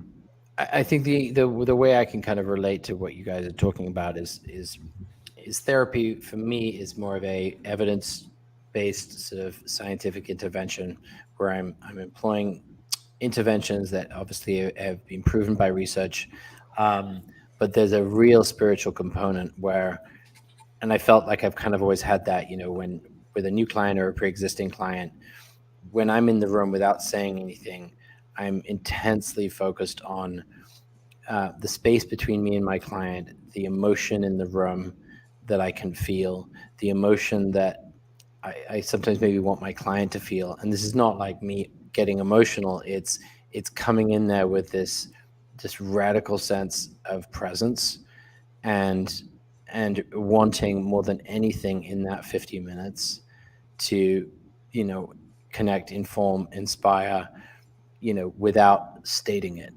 It's like I want to go in there and I want my client to know that there is nowhere else in the world I want to be without having to state that. They can just feel it from me. And, is that like, you could say, well, I'm impacting the sort of quantum and I don't know about that, but I just know. And it's more than just body language. It's just, there's something there because, and my clients will say it, the world doesn't exist outside that room for those minutes. And that's where the kind of the magic happens, so to speak. And what gives me spiritual joy and not always, but typically, results in not just insight, but behavioral change, from desperation to hope, from inaction and paralysis to plans and changes in their life. I'm working with clients that have pretty much found comfort in their own paralysis. They're deeply avoidant, sometimes housebound. That their OCD or their panic disorder, their world has gotten really small, and their greatest fear often is getting better. Because if I get better, I've got to maintain that. And the reason why anxiety is sort of at that level hard to treat, and why people often don't get treatment intensively, is the symptoms themselves stop them accessing it and getting to it. Like physically, they can't get to the therapy session. And so a lot of the work that I do, which I think is sort of motivational interviewing, and there's some other strategies, and it's sort of strategic and evidence-based, but it's deeply spiritual, where I'm going in there really trying to use emotion to change, sort of an emotion. It's using emotion to create emotional capital, and capital to create movement, and a belief that something they can be better, their immediate future can be better, their life can be better, and that we're going to partner on this together in a radically authentic way. And that is what makes that therapy session really fucking sacred. I think that's absolutely amazing that you're doing that. And the very last statement you made actually ties it all together for me. The fact that there's someone there with you, like, so they can be, they're assured that that person's not going to leave them based off anything they say or anything they do. Like, you're with them, you're there for it, you're here to care for them. We're going to get through this together. It's a together thing, and we're moving forward. I just wanted to speak, I guess, on my personal anxieties. I had never, might sound a little arrogant, I'm 38 now, but I had never even had an anxiety until I was about 27. And I was like presenting at the Smithsonian's museums on on innovation and creativity. I was at an event where we defined the word innovation. And then I presented my work at the Air and Space Museum, most recently at the Museum of American History. But while I'm doing all this work, literally my closest friends are like telling me, nothing you're doing is making sense to us. Why aren't you just making money and like buying a house? And so it's like, for me, it's like I'm trying to like release UFOs. I'm trying to release green technology, trying to get this like concept of a bigger universe out to everyone. And they're kind of just like, what the hell are you? You're not just making money and buying cars, living like. So that created a lot of anxiety for me at that moment. But at this point in time, I've felt a good recentering, you could say, actually, since the government came out and said, unfortunately, I had to get my reassurance from the government and the Pentagon and the DoD, but it's like, these things are actually real. We like your work. You've been doing good work.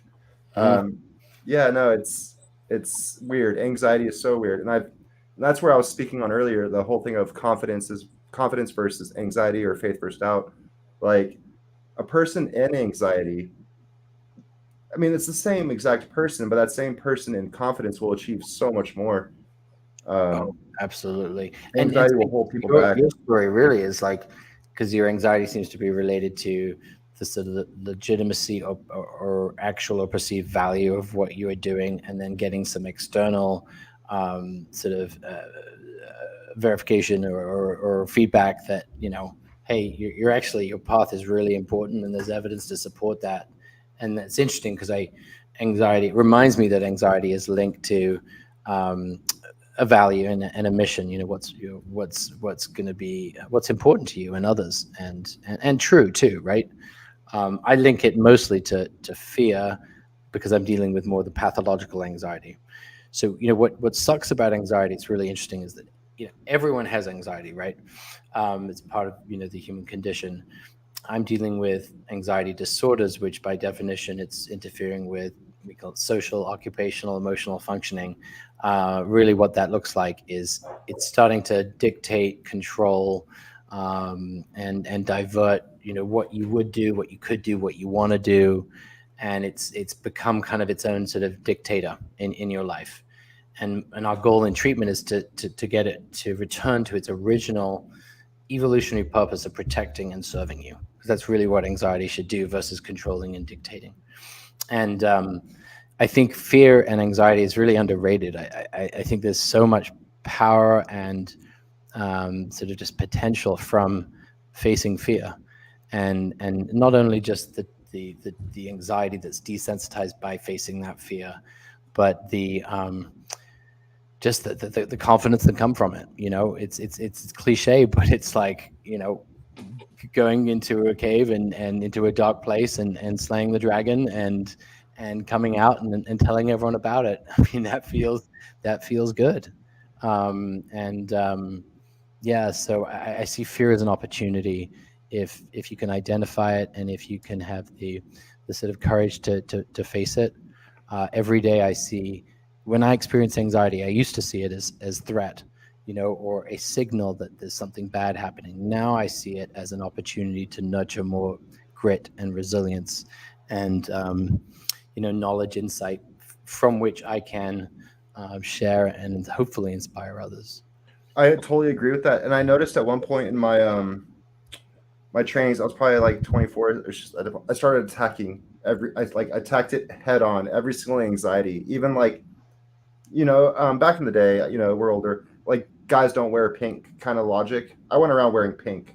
Like, I attacked every single social norm, every single anxiety, every single little thing, like, head on, by doing it physically. Brilliant. And like, it's like, so there's no more worry, it really does, like, it's really liberating to like, in my opinion, attack your anxieties, which translates back to Luke Skywalker, when he ultimately, like, dominated the Force, and he went into the little ice cave and, like, defeated his doubt, right, with a lightsaber. They went and fought, and I don't know if you saw that, actually, but like, yeah, sure, yeah, I feel like that, that's a metaphor in a way. Because what happens, it's realized is, anxiety is about threat and the belief that you can't handle it. And I created this anxiety equation that looks at some of the variables, related to degree of uncertainty, risk, experience, perceived expectation. There's all these factors that you can actually kind of put together to assess what your current or predicted anxiety level will be. But one factor is the experience that you've had in those situations. So you guys aren't anxious doing this because you've done a lot of them, for one, so lots of exposure. You didn't panic last time, so it's not likely you're going to panic this time. So it's I'm really panicking on the inside. No, I was about to say, I'll be right back. yeah. Well, you have the ability to control and contain it, which is a sign of actual health and functioning, and not sort of pathology. But it's Yeah, it's just incredibly important to identify and face fear. And you know what's difficult about anxiety as well is that as everyone experiences it, we think we understand. You know, when someone has an anxiety disorder, it's different, right? If they could control their fear and their symptoms and their dependency on avoidance and escape, they would. They're not stupid. No one wants to be depressed. No one wants to have a panic attack. This is not, you know, strength of character, or that's the stigma from the past. They're neurobehavioral conditions. So there's a neurological component that's behaviorally reinforced. And I think we're getting past and through that stigma, which is so incredibly important. But I love anxiety disorders because they're treatable. And not only are they treatable, but the people that go through that treatment just have better lives on the other side. Like they go from sort of, you know, very capable, you know, kind of paralyzed, beautiful souls to just warriors. I mean, you know, psychological warriors and amygdala warriors. And seeing fear as a wonderful opportunity. So anyway, I'm sorry I'm on my soapbox, but I'm just love what I do. No, I really like what you just said. Everything and just as quick as possible. Sorry, artist, and I got to ask real quick. How do you think that relates to the concept of an ego death? Tell me what you mean by ego death. I feel like ego death is part of something that we all go through in a way, as far as like a spiritual journey. Like we think that, and it happens at different stages of life. For some people, it might be like 13, some it might be 20, some it might be 30, 40. Maybe midlife crisis might be a different way to put it. But what I'm trying to say is like you go through your life thinking that you know what's right. Like once you've achieved adulthood, now you know. But then like something happens and it's like, I didn't know. I still needed to learn.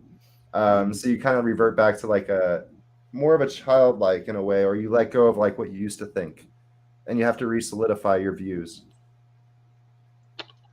Yeah. Wow. I just sorry, that might have been a deep no. topic. It's like a great question, and I could talk to you for hours about it. I want to think about it first, but it just links up with so many things that I do as a mental health professional and see across the stages of development, whether it's the adolescent stage, and it actually links up with Erikson's psychosocial stages, which you should look up, which is a sort of stages that you hope to reach at different periods of one's development. But I think it's maybe not necessarily an ego death. It's more just either a tragedy, right, that might happen and really sets you back, or the fantasy or belief that the life that you have now will continue in perpetuity, at least until death. And it's like a big change in your internal or external world that's unexpected, and that's going to derail anyone. But that answer didn't really get to the beautiful complexity of your question, but for another time. Thank you. I just wanted to address something that I was talking about earlier. I was reading some of the comments, and I didn't want people to think that I didn't care about other people's experiences. I think maybe that came across. I think what I was trying to do was build a case for really not allowing people to use fear against. I don't like it when I feel like that I'm witnessing like our government or other groups using fear against people.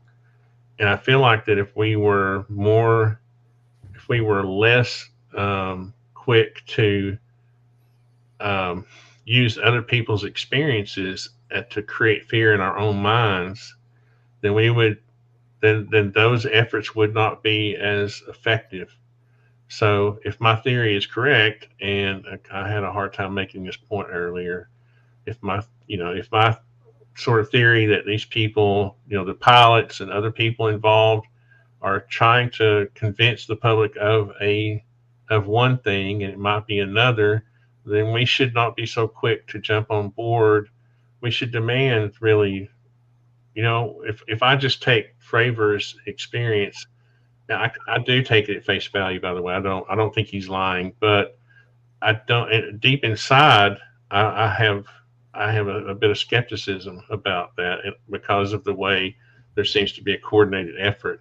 I guess what I'm trying to say is I think if we were all a little more skeptical about people's experiences, that we could maybe it would, these people who are trying to affect us with this, whether it's through fear or whatever, or manipulation of, thought, that maybe they would have to try harder if we weren't so easily convinced. Or maybe we need to be less skeptical. It's not like giving up that skepticism, but it's like approaching it with just a radical greater degree of openness and, being skeptical in the back, but like not emotionally coming in with that. I think that might be. Oh yeah. No, I think you have to be careful. I internalize a lot of my skepticism. I think some people, even hearing this now, probably didn't think I was that skeptical, right? I think that's where the danger is. The people who know me probably think I'm sort of, I hope they think I'm sort of a moderate when it comes to this kind of thing, or more objective. I try to be objective, but so I try to internalize some of my skepticism, because I don't want to, and that's why I'm trying to justify what I said earlier, because I don't want to offend people about that's where people have a very reactive mind, and they not just modern, in general, people have a very reactive mind, and skepticism's great, objectivity is great, but what about the emotional stability of like the average human? Like, I feel like that's where we need to be working on a little bit as far as this whole movement, because like there would be no problems if there wasn't this emotional reaction to the news, or emotional reaction to things that get fed to you, right? I'm not saying that it's bad to have emotions or to have emotional reactions, but I feel like that's where the danger comes from, is people acting emotionally over the information and not having an objective view and acting, civil. It's finding that balance. As my supervisor at Dartmouth, his name was Dr. Pano Rodas, a wonderful psychologist, and I was very much in that sort of, got to do a quantitative study, and he was saying, like, really, I ended up doing like this long ethnographic, qualitative study. It took me years. It was a nightmare, but a good outcome. But he said, just remember the importance of the subjective experience. It's you can get lost in the numbers and in the pursuit of proving something numerically, but these are human beings we're talking about. This is individual experience that is just tremendously valuable, not just as a therapist, but as a fellow human being. Let's listen to those stories. Let's connect with those. Let's, show and feel and communicate empathy to draw out that story, that real human experience, that story. And that's where truth, that's one important way to get to the truth. I agree with that statement. And when I'm saying be objective, I mean, try not to be so emotionally attached to where you react, and now the actions you've made will have consequences. Like, I think ultimately there's probably a perfect balance of subjectivity versus objectivity, and it's almost like a yin yang, like that perfect balance between the two. Well, I think we're also selective in what we want to believe, right? Because this is Tic Tac guy. You remember we interviewed Tic Tac guy? Remember? I remember him. Yeah. He literally he witnessed. He's a maintenance tech worked on like SpaceX. He's pretty credible, right? He was pretty credible. He basically he said he saw a Tic Tac with a human pilot in it. So am I to believe his anecdote? Also, you know what I mean. We kind of are selective in our beliefs, right? It doesn't mean that that any of it's true or false, right? I mean, it's just a matter of having the anecdotes that you collect, and that becomes your evidence. Well, yeah, and we're selective in what stories we hear or choose to believe, and I'll be the first to say, I was a big Bob Lazar believer, and I sort of kind of still am, but I'm not going to publicize that on Twitter, but I guess it's public now. You just did. No, I'm just kidding. When I heard, Christopher Mellon on Joe Rogan say, well, I kind of know what he was really doing.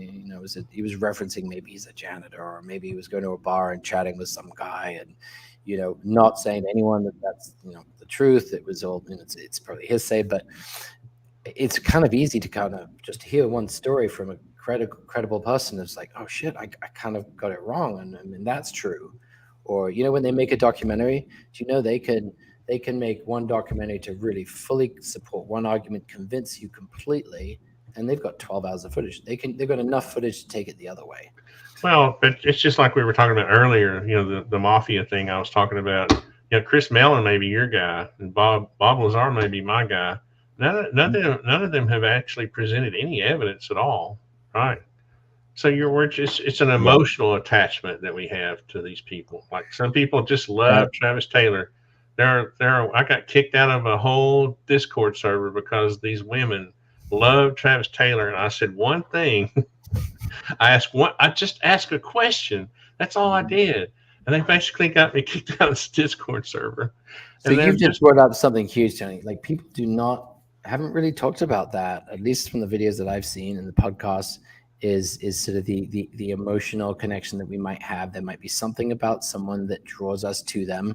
I'm not saying it's just physical or, it's spiritual, or the way they present their argument, or how they, the trajectory of their career, or what they say is sort of in line with what you believe. So there's a lot of variables, and being aware of those maybe is what would define as sort of good insight. But it's hard, there are going to be unknown reasons why we gravitate to some people more than others. Man, I feel like that's a perfect lead-in. I was listening the whole time. So like that's why I speak on the concept of delusions and how we're born into different cultures to begin with, and how like through our experiences from the youngest age, from an infant, we learn what is normal and what is the right way to live and stuff like that. But those are all somewhat taught to us through cultural experiences. So who are we going to gravitate to? Travis Taylor? Or are we going to gravitate to Stephen Greer? Are we going to gravitate to Lou Elizondo? I find that very interesting when it comes to this topic. Very, very interesting. Definitely. And that's why I always talk about like returning to zero, which is like a space of purity, where there's no cultural expectations or delusions pushed onto you. Mm-hmm. And from that point of view, you have more of a natural instinct to reality, into like what's going on. It's a good way to get in touch with like your true self. Tell me more of that 0 point. You reference it as like this sort of cultural thing, which I could see. There's a cultural piece. There's probably some other sort of domains. Tell me more about that 0 point. Well, okay. So I guess the easiest way to put it is we have free will and choice. And through thousands of years of existing on the planet, meaning humans existing on the planet, through our free will and choice, we've created these different structures that exist now.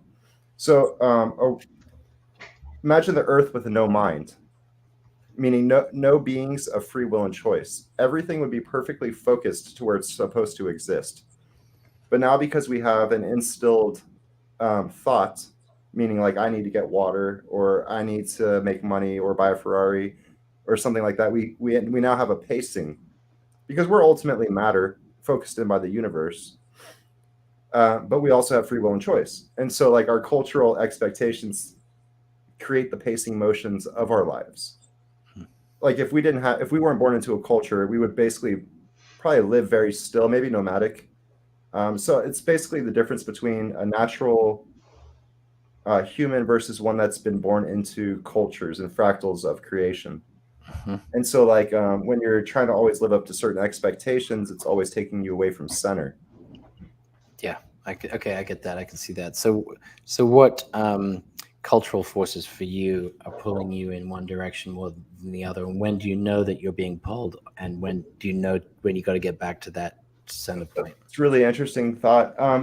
At this point, I've basically removed them all except for the one main one, which is reproduction, right? Like we're all, so for my primitive spirit, it's all about reproducing and having a child. I haven't had a child yet. So the cultural expectation is me like literally putting on like, how am I going to get my mate? Okay, what am I doing? Do I need to put on like a fancy t-shirt? Do I need to drive a certain car? And so like now you have to do like this, the bird dance is what I'm going to call it right now, in order to get a mate. But it just seems so fake at this point. Yeah, hopefully you don't need to do a bird dance or get a nice car. That's it's a chemistry thing, that and obviously I have a lot of clients that talk about getting they need to break up with someone, right? And what do I say? Do I say it's not a good time right now? It's not me. you. So yes, Oh, no, it's not you. It's you, me. it's me. I'm going through. I mean, people say I'm going through some mental health problems. They'll say anything to kind of justify why they're getting out of a relationship. The majority of the time, it's just, hey, the chemistry wasn't there. I wanted it to be, but I just didn't feel it. When you have to try too hard or work too hard, it's like, can you be your flawless, vulnerable, imperfect self, and still feel good enough, and still feel that you're of interest? And that's where it's like, we're all perfect, but we think we're imperfect because of these expectations and things that have been put onto society, and then how we identify ourselves. Like, I think we're all perfectly imperfect in that regard, because we are perfect, but yet we're imperfect by society. Yeah, if we could spread that philosophy, there'd be a lot less anxiety in the world, which is deeply or intricately linked to perfectionism and the expectations that we set and the self-criticism that come with those expectations. I don't think we're perfect necessarily. I think we were created. Well, that's why you're perfectly imperfect. I think the Earth is a sandbox that was created for us, and that we have the choice to. What am I trying to say? I don't think it's that word. I think perfect is probably not a real word. I think we were just created, and this is our realm, and we can make it what we want. And I guess we have to say perfect to have bad, though, don't we? There's good and bad, so I guess we have to have both descriptors, I guess. But the I'm just value rambling. I'm sorry. No. I know what you're referring to. I mean, the value of perfectly imperfect is that what really connects people. It's not necessarily strengths. Okay, maybe shared interests. It's vulnerabilities. It's and the radical acceptance of those vulnerabilities, and the honesty that you've got them too. It's the great equalizer, right? And that's what I think is a prerequisite for love. I guess for me, I strive for world peace, like or peace or harmony within my existence. Let me put it that way. I strive for personal peace within my own existence. And if I were to go around like judging people because they're not perfect, it's going to make my existence less enjoyable.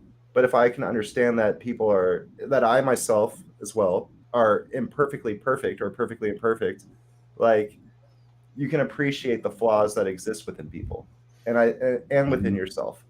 And like, I feel like that allows for like a level of forgiveness or understanding, or it makes us more malleable. It makes life more fluid. And it'll address one of the most common fundamental attributional biases, which is, and there's several of them, but the main point is that we assume that things are dispositional versus situational. So you get cut off by someone on the road, and they swerve in front of you. You can assume they're a bad driver, right? Versus they're having a bad day. Or someone interviews badly and they're kind of cold. Oh, that's their nature. It's more often than not situational versus dispositional, and I think that's such an important bias to be aware of, because we all have those situations. So to take that thinking just a little bit further, I think I always like to throw in, when it comes to world peace, like, we're born into these situational environments. Like, we have been born into this place where we need to drive in traffic. And so when we're in traffic, we should be understanding of what happens when we're in traffic. So it comes down to like an understanding of the environment, like you're kind of saying, in my opinion. Yeah. No, definitely. They're doing a bit of matchmaking in the comments. They're trying to hook you and Jan up, Alexei. But the reason I brought that up is I think that some people honestly just weren't necessarily meant to be married, or don't make good mates. I know I convinced 2 women in the past 30 years to marry me, and it didn't work out. We're still all friends, but it just didn't, so I think my mission there was to create 3 children, and I did, and raise them to adults. And they're beautiful children now, and I have friendships with those women, but I guess we just weren't meant to be married. I don't know. I think the most subconscious level, like, we're all meant. I hate being like this, but we're animals. Humans are an animal on the planet. We just like to define ourselves as human and think we're different. And like, the reason we exist is to reproduce. And I think that most of our actions that we make right now all come down to like reproducing or not. And then it gets hidden, It's a it gets bulb, covered up by like different rituals, you could say. Or I think certain people have certain tasks or not responsibilities, but opportunities, right? So I know my son. I feel like he's like. I don't mean to say like you, Alexei, that he's not married. I mean that he's really really smart guy, right? And I was talking to Dr. Dan about this last night on the phone about Alex and how smart he is. He just doesn't have an interest in. He's too caught up in life. You know what I mean? There are some people who are just caught up in life as it is and don't feel the need to have that type of, they don't feel the need to reproduce. And it seems to me, for some reason, it seems to be that like the higher the IQ, the less I got like 5 or 6 friends who are like this. They're like savants, right? But they've never been married. They probably never will be married. I'm not sure what I was actually talking about that earlier today, because we were saying that like typically the number of children you have is related to the level of education. And that was why I ended up with the joke. I was like, yeah, that's why I'm not married or have kids, because I'm too smart. No, I'm just like, typically like you'll wait till you're perfectly set financially. Everything is set. Now we'll have like 1 or 2 kids. Whereas like other people, like, it's not like they don't have that long vision or anything like that. They have kids sooner. So based off of like your education levels, how many kids you end up having. Like, for example, you only have kids if you're highly educated. Typically, that happens around 35, the age 38. By then, you're too old to have multiple kids. But if you start having kids at a younger age, then you have more kids. So I don't know if it's a correlation of if it's the education or the age you actually started having kids.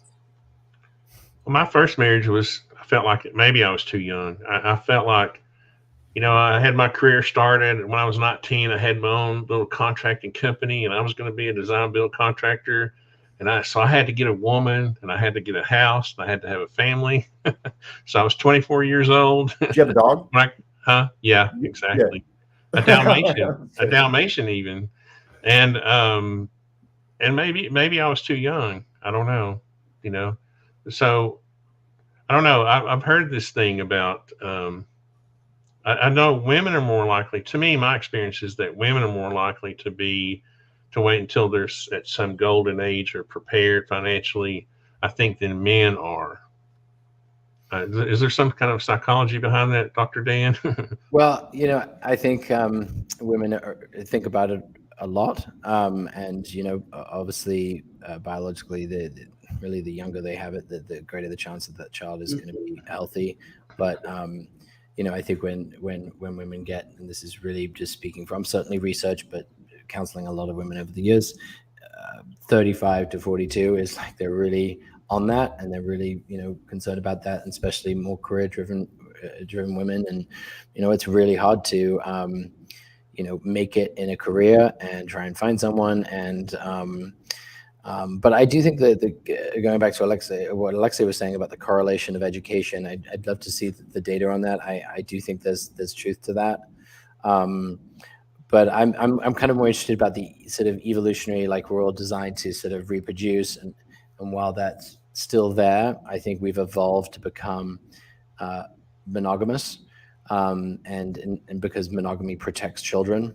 So I might hear in therapy a guy say, well, I'm a guy. We're meant to just procreate and for as many people as possible. And it's like, well, we evolve as a species to protect our youth and our kids, and survival of the fittest. And is your child more likely to survive and their children if there are intact families? Yeah, the research shows that is because there's less chance of depression and anxiety, and those divorces. There's no causal factors. Causation is not. It doesn't mean correlation is not causality, but yeah, I mean we've evolved to become more than just sort of reproducing machines. We're evolved to protect each other and support each other and protect our kids and serve other people, and yes, there might be something that you might get back from them. So there's that reciprocal sort of altruism, but there's also, it feels good. You know, it can help us through distress and depression and that feeling of a lack of agency and value and worth. You know, it can feel really good to mentor someone or inspire someone, or sense when they're having a bad day and give a small kindness. And there's nothing you're getting back from that except this emotional, you know, it's sort of like a spiritual thing, because I can't even connect that with evolution. Yeah, I wouldn't call that nothing. You know, yeah, I wouldn't call that nothing at all. No. Yeah, no, it is something. You are getting something back from it. It's great. Yeah. You know, I remember going through this. Speaking of children, I remember going through this thought process when I was younger, and you know, because I've always been interested in this UFO, now UAP thing. I've always wondered how I would approach my children, and I came to the conclusion, and this may be, it just occurred to me, this may be why I am the way I am now, is that I remember thinking, I really want to have some good evidence before I start teaching my children that there's this boogeyman out there that are little green men, you know, because I think if we, because there are some people out there with this intent on teaching their children about UAPs. You know, I don't know if you've seen that or not, but to me, I think there needs to be more evidence brought forward, because I think that's a huge psychological thing to bring to your children with, and then have it turn out to be just government tech later on. Yeah. Well, You know I think what I mean? about that a lot, Tony, because there's people, excuse me, that have invested a lot of their career, and especially the last 5 years, in the UFO topic, and they're online a lot, they're on TV, and they've really kind of sold it hard, not to sound like a cynic or a skeptic, but they've got all their chips on the table, and they almost, are they in a position where they have to double down? It's like it's their identity, and that's human nature. It's hard to, like, you know, step away and say, hey, you know, I might have got this wrong, or I think I went into too bullish or confident. I'm going to change my language, because I think my language, you know, it was a little too certain, let's say, and it's hard to do that, right? And I'm not going to mention any names, but I think there are some folks out there, and with no judgment, I think there's a real strength in someone that can kind of say that they maybe did go too fast, or they did make some assumptions. I mean, I think a real skill is adjusting your beliefs based on new data, right? I think that's what we do on a daily basis. We need to do that to survive. I think that's why I went the route I went to when it comes to my work. I don't talk politics at all. I talk like physical experience, but with the least amount of woo imaginable. But I don't go into like, this was channeled by this deity, or this was channeled by this deity, or that doesn't make any sense to anyone. That's never going to work in modern society. We need to talk about this in a physics point of view, like, because modern society is based off physics, it's based off science, and it's based off technology. So how are we going to show this in a physics, scientific, and technological way? Yeah. Right. So that's like been the focus in the direction of my work, because if you're ever going to convince the masses, you need to actually have scientific evidence. Mm-hmm. You're not going to be able to convince the masses without scientific evidence, without photographs, without like real evidence. You're not going to be able to convince the scientists. I think you might even convince more of the masses. It's the scientists. And that's what ultimately guides the inventions and the movements. Yeah. Yeah. And so and a big question that we all ask, right, is what evidence do we need? What evidence would that look like? I mean, you know, it's not White House on the lawn. Is it proof that object went from 60,000 feet to 10 feet or whatever it was? I mean, I was amazed when I heard that, but it's like, wait, is that... Didn't UFOs already appear on the White House lawn, though, when they flew over in like 1960s? And then there's also the Battle of LA, where they shot at them with mortars and all that kind of stuff. Sure. Yeah. If they were UFOs, or were they, you know, something else? Were they missiles? Were they... But still no real evidence, right? Like, what does it really take? I was going to say, I'm going to play devil's advocate on the 60,000 feet or whatever, 80,000 in a second. I mean, we were told that, right? Well, they haven't released any actual sensor data, right? We keep getting this thing where the military says, oh, well, you know, we can't release that because that would expose our methods. But so they just want. I think, in the bottom line is for me is that the intelligence agencies want to just be able to tell us things, and we just take them. We just believe them. Right. That's the ultimate. That's the ultimate challenge in Intel. But that's the worst thing ever. Right. I mean, I It's to invented be able the, to tell to be able to tell the public something, and they just soak it up. Right. I made a playing card game, and one of the characters is the snow squid. It's a squid that lives high in the mountains. He lives in the caves, but in the snow. It's a new type of squid. Like, we need evidence of the snow squid if you want everyone to believe in the snow squid. Like, same with a lot of the things that other people are saying, right? We need some real evidence for mass public to believe. So would that evidence then include radar data or all this data that they're keeping confidential, which I don't know if I believe, because I think they could release it and then redact certain information because, we don't want to show that we have this technology. I just don't know if it's that. I kind of got to that place where I don't believe they actually have this conclusive evidence that I'm not going to mention a name, but someone says that it's there and it's sort of a rebuttal of certain arguments. That's really a challenging all the data. You don't have all the information. And just because we have radar data doesn't identify the object. No, it's a challenging question. Like, I believe in blue whales because I believe in the logical steps. I've never seen one in person, but I believe in the logical steps from my understanding, scientific books, and everything I've seen to think that blue whales can exist. So I think that it would be something very similar. Like, how can you actually get people to believe? There needs to be logical steps. Well, I've seen blue whales take out boats, so I mean, I'm pretty confident that blue whales exist, right? If you've seen it in person, you believe it. But what's a better example? No, that's a good example. Let's see, what would you need? Would you need a picture of a blue whale? Would you need video? Would you need a dead whale on the beach? Probably all of it, right? Like, you would need at least the very first thing would be an account, someone telling the story of the blue whale. Then you would need photographs. Video is absolutely fantastic. But then also what's very helpful is books.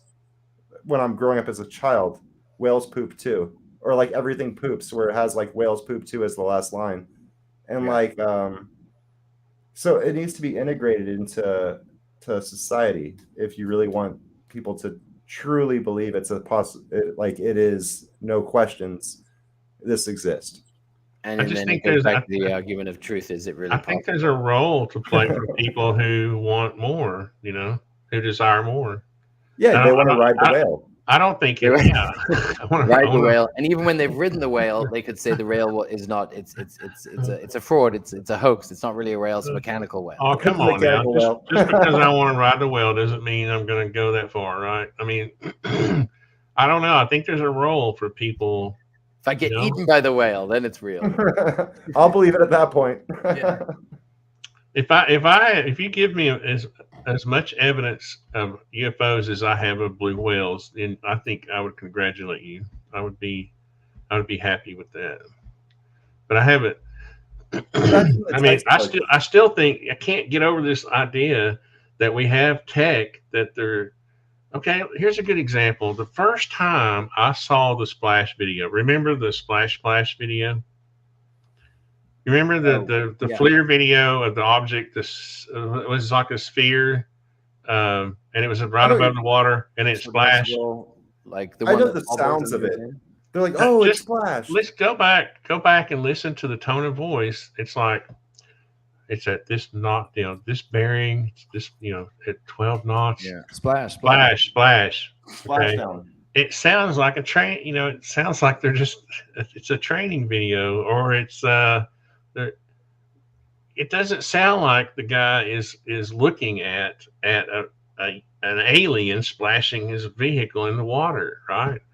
So if you're like me and you can kind of feel people's voices, right? I get the vibration from their voice, and I'm not hearing anything spectacular. Well, Go Fast, right? The Go Fast, everyone talks about the spectacular speech. Oh, did you box a moving target?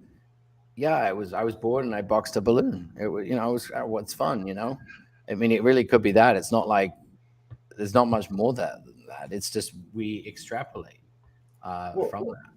I just want to bring up real quick. I made an electrogravidic lifter in 2008. Right? Like a college student, I made an electrogravidic lifter. Wow. And I had never heard anyone from the Pentagon or anything even speak on electrogravitics, except for the one time Lou mentioned it in our podcast when he said it very like quietly. Like, hey, Alexei, if you want to talk about anti-gravity other than electrogravitics, this, and that, how would you do it? Well, he said how I would do it right away in the first 3 words he said. Electrogravitics, Casimir effect, and blah, blah, blah.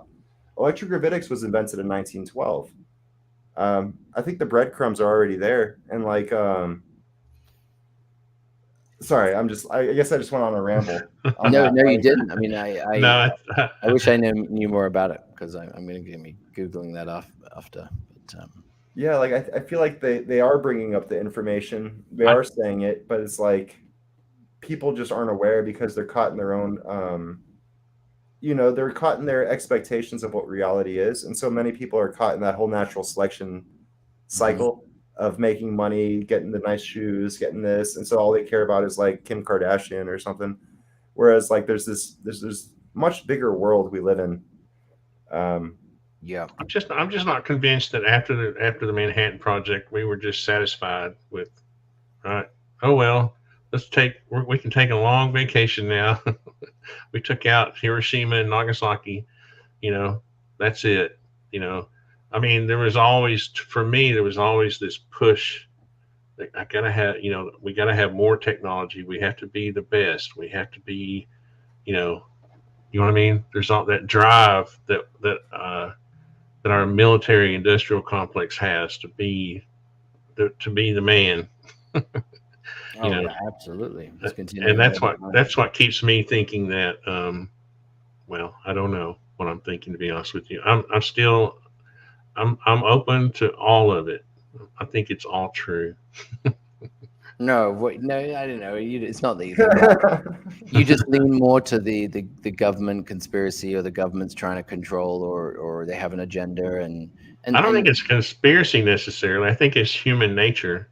Like the whole, right? What would our intelligence agencies be if they didn't have secrets? Can you imagine say that the government would be like a mother duck without ducklings, right? If the CIA or NSA or whatever didn't have secrets, they would be very bored, right? That's their job. That's their whole thing, right? So it's not. Yeah, that's more related to. Yeah, it certainly is a bit of that spice up. But Alexei, what were you saying? It's hard for me to say that the government is not trying to control. Yeah, they do that with fear and sure. But as far as like every single invention, I mean, they're 30 years advanced when it comes to the FOIA request, right? Or all that kind of stuff. Isn't there like a 30-year declassification thing? So there's always this like information control. So to say that they're not trying to, it would be a lie. Well, it's the nature of the beast. I'm saying it's sort of an instinctual thing. It's sort of the nature of the beast. A lion hunts, on the African plain. No, that's just what he does. He does it. There's no intent there. He's just trying to survive. That's his instinct, right?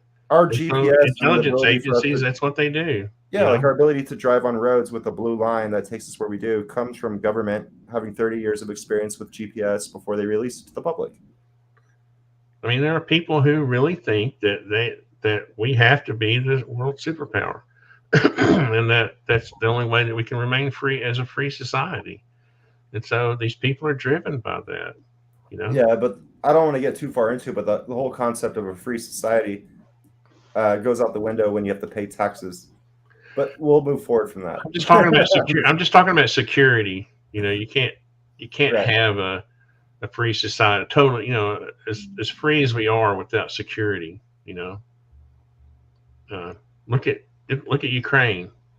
I mean, they weren't muscle enough against Russia. But insecurity comes from a lack of confidence or insecurity, right? Like when I first started out my work, I used to never once lock my doors. I had thousands of dollars of product I never locked the doors of my car. I had thousands of dollars of product in it, and I left the keys on the dashboard because I trusted everyone in my life, right? Like if all of humanity trusted everyone, there would be no need for a military. But it's because of insecurity, it's because of doubt, it's because of certain qualities of humanity that we need these certain things. I know that might be taking it too far, but like, yeah. Well, yeah, I I mean, guess the theory is if we all trusted everyone, it doesn't mean that those bad things wouldn't happen. It just would they happen less frequently? I don't know. Maybe we would just maybe more frequently. I don't know. Maybe the lack of trust is a healthy defense mechanism, but it doesn't feel that doesn't sound right either. No, I know what you're saying, but I guess for me it comes down to, and this is maybe the easiest way for me to put it, like we've kind of conquered the wild. I'm not worried about getting eaten by a lion at this point in my life or a grizzly. I'm worried about the person next to me. So, but why? I don't know if you live in the woods like I do. Bears are a very distinct possibility. Yeah. I don't fear them though, Sorry, that was kind of a tangent. because I'm bigger than they are. No, it's all connected. It's all related to, the pursuit of truth, threat, fear, doubt, trust, everything that's wrapped up into this UFO, UAP. Right, phenomenon. and so why hasn't the information been released? Because they fear that we're going to react in some way that will destabilize something. It hasn't been I don't released. know why they haven't released the information. It goes back to what we were just saying. They haven't released it because it's precious. It's their precious. That secret, that information is their precious. Okay, so what is precious about it? Is it I think It's knowledge just that technology. it's knowledge. It's powerful knowledge that only they have obtained. Right. Okay. And that's control over the citizens or other countries. It may be that they don't actually have much to present. Also, right. It may be that it may be the thought of the knowledge, right? I'm coming from a therapy point of view. Maybe they're not releasing the knowledge because they don't actually have. Maybe they don't have as much evidence as as we think they do, and that's as long as they don't disclose it. That remains the secret. Yeah. I just don't think there's much there. I really don't. I mean, you don't think as far as physical data, you don't think there's much there as far as evidence on the government's part.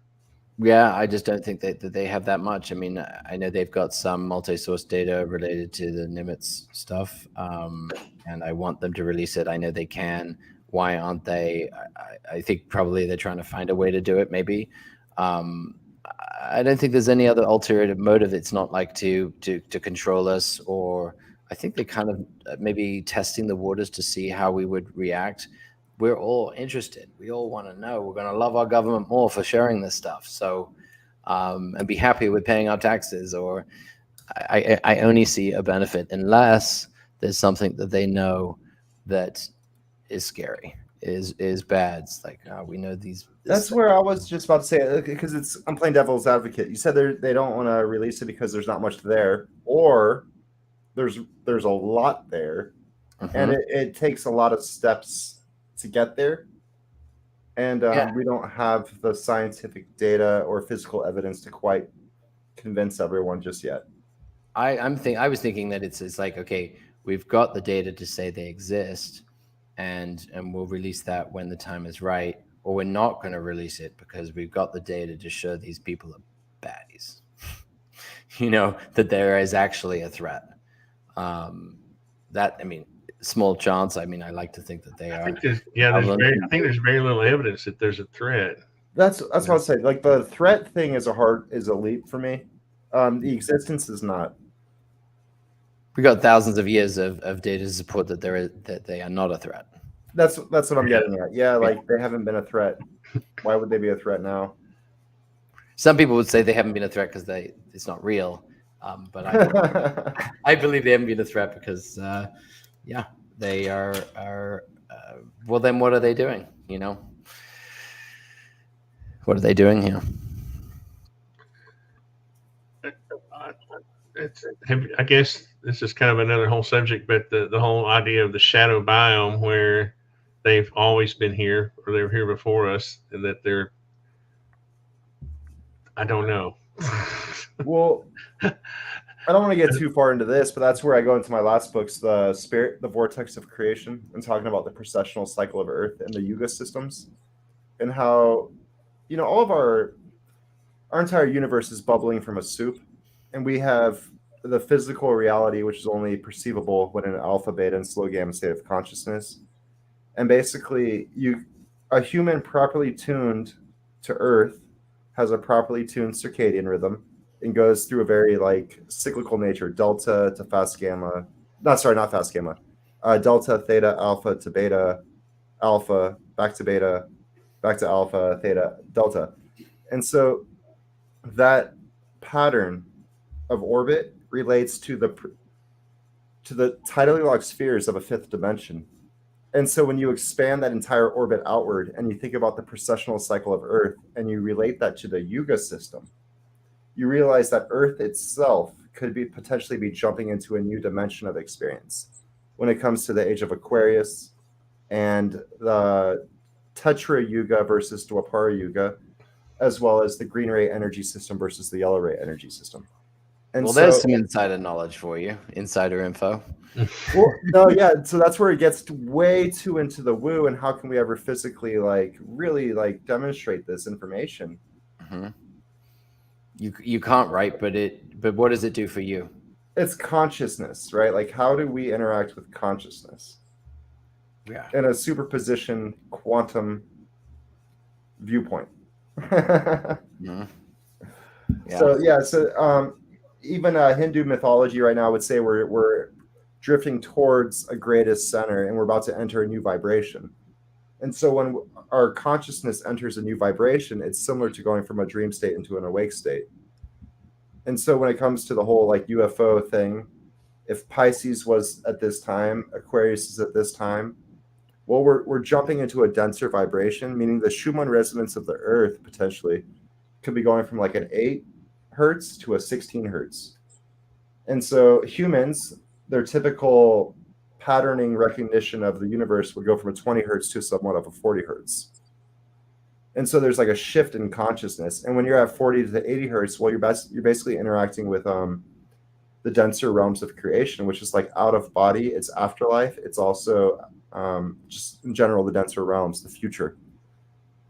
So you're speaking from another dimension right now, from my dimension, but right. No, that's my point. Is how can you, if that is what's happening, how can you really do the step-by-step process to take people that are truly scientific and only believe what they've ever touched, taste, smelt, and whatever, to understand there's this quantum layering of superposition, and that we're jumping into a denser realm.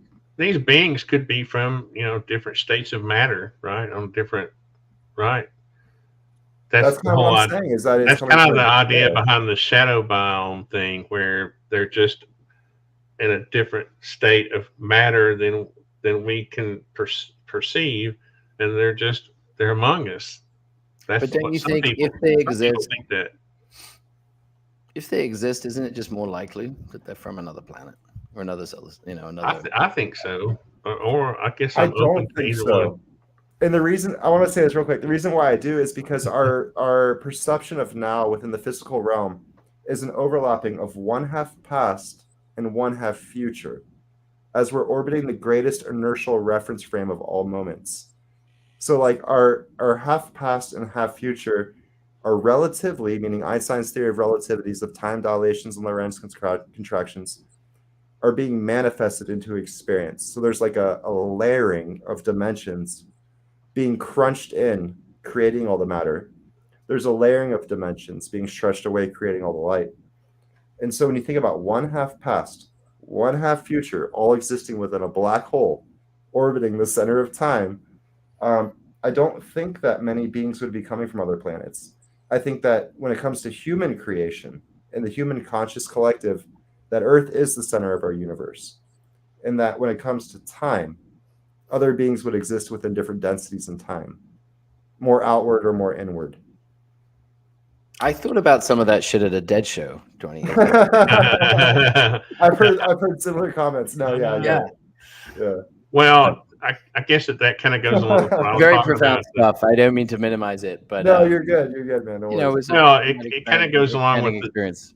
it kind of goes along with what I was saying about different states of matter, right? Because I mean, That's there's 100%. Yeah. literally parts of we don't understand dark matter or dark energy that makes up what 80% of our universe. We don't know anything about it, and so it could be that distances don't allow travel very well without wormholes, and maybe they do exist in a.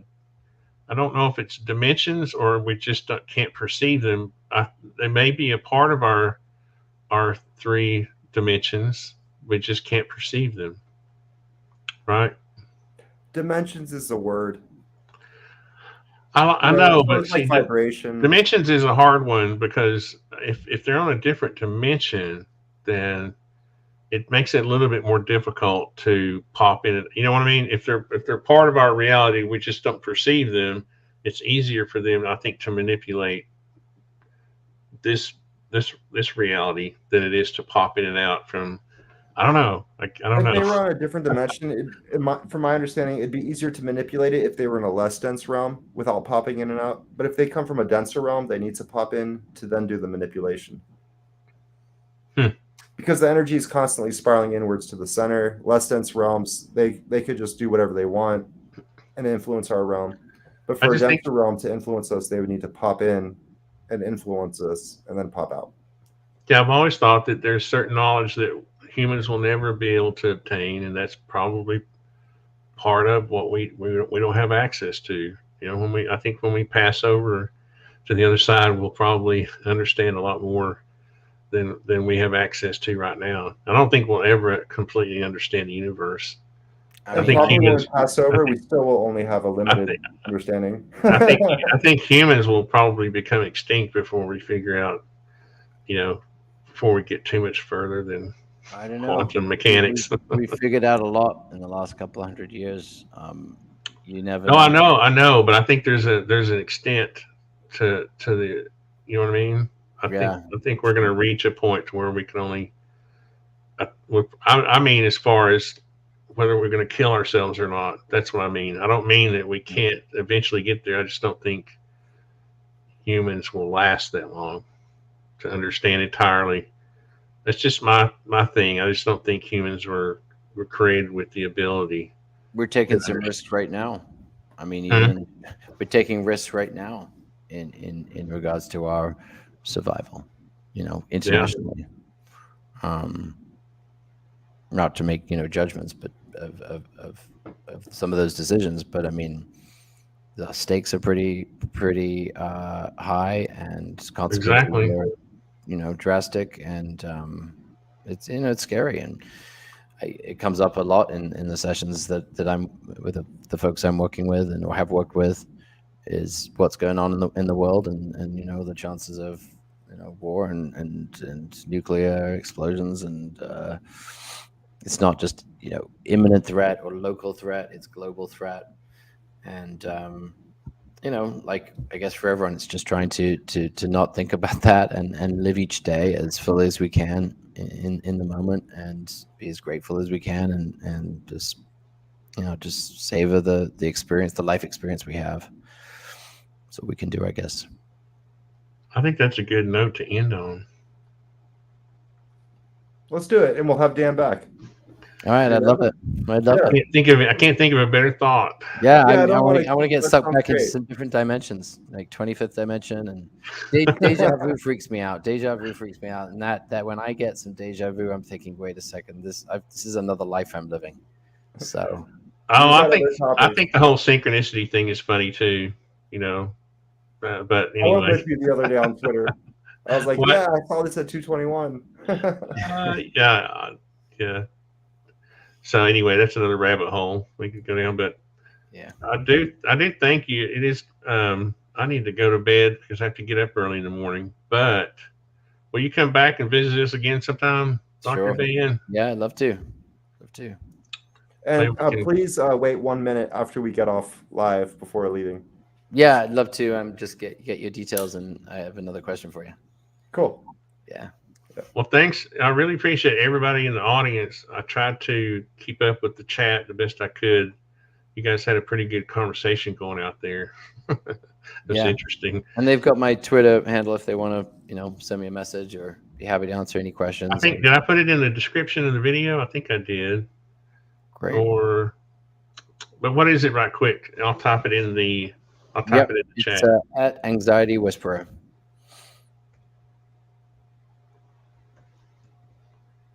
You spell out whisper all together? Yeah. Whisperer. Anxiety Whisperer. Yep. ERER. That's right. That's right. You see that? Whisper. Is that correct? Yeah, I didn't see where you put it in the chat here. Wait. Let's see. You should be able to click on. Not the StreamYard. There's a comments, or do you all see? Do you all get to see the comments? I see. I just went to the smaller screen here. No, it would be in YouTube, not StreamYard. Well, I get to see the comments from the producer side, I guess. On StreamYard? Yeah. From the, I don't see any. On the right-hand column over here on the right-hand side, there's comments, banners, branding, all that kind of stuff. Yeah, no, I only see. So I get to see the. That's why you'll see me typing every now and then. Hold on, guys. It actually is. Give me a second. I didn't think it was that long. Yeah, it's not. It's at a capital A, or maybe that doesn't matter, but ANXWHISPERER. So see, I knew that was too long. Yeah, it's too long. So just ANX Whisperer. Whisperer. Yep. I do see. I do see all the chats if I go to comments. Yeah. Oh, you can. That's good. Yeah. Instead of private chat, if I click on comments, I can see everyone's chat. Sometimes I have a hard time because I get distracted because I'll be reading the comments and trying to keep up with our conversations. We've been doing this for almost a year. Will those comments and questions be somewhere?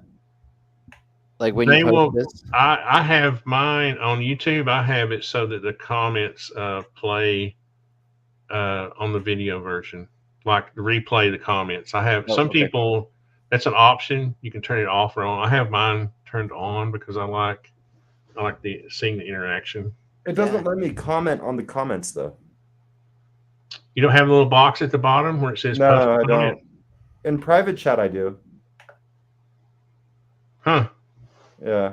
We'll have to work that out because one thing I used to do is I used to have the YouTube side in a tab, and I would mute it because there's latency, and I would keep up with it there until I figured out StreamYard. Well, I did the comment earlier through my phone on YouTube. But anyway, thanks to everyone in the comments. And Jan, if you want to email me that photograph, I'm very interested in that.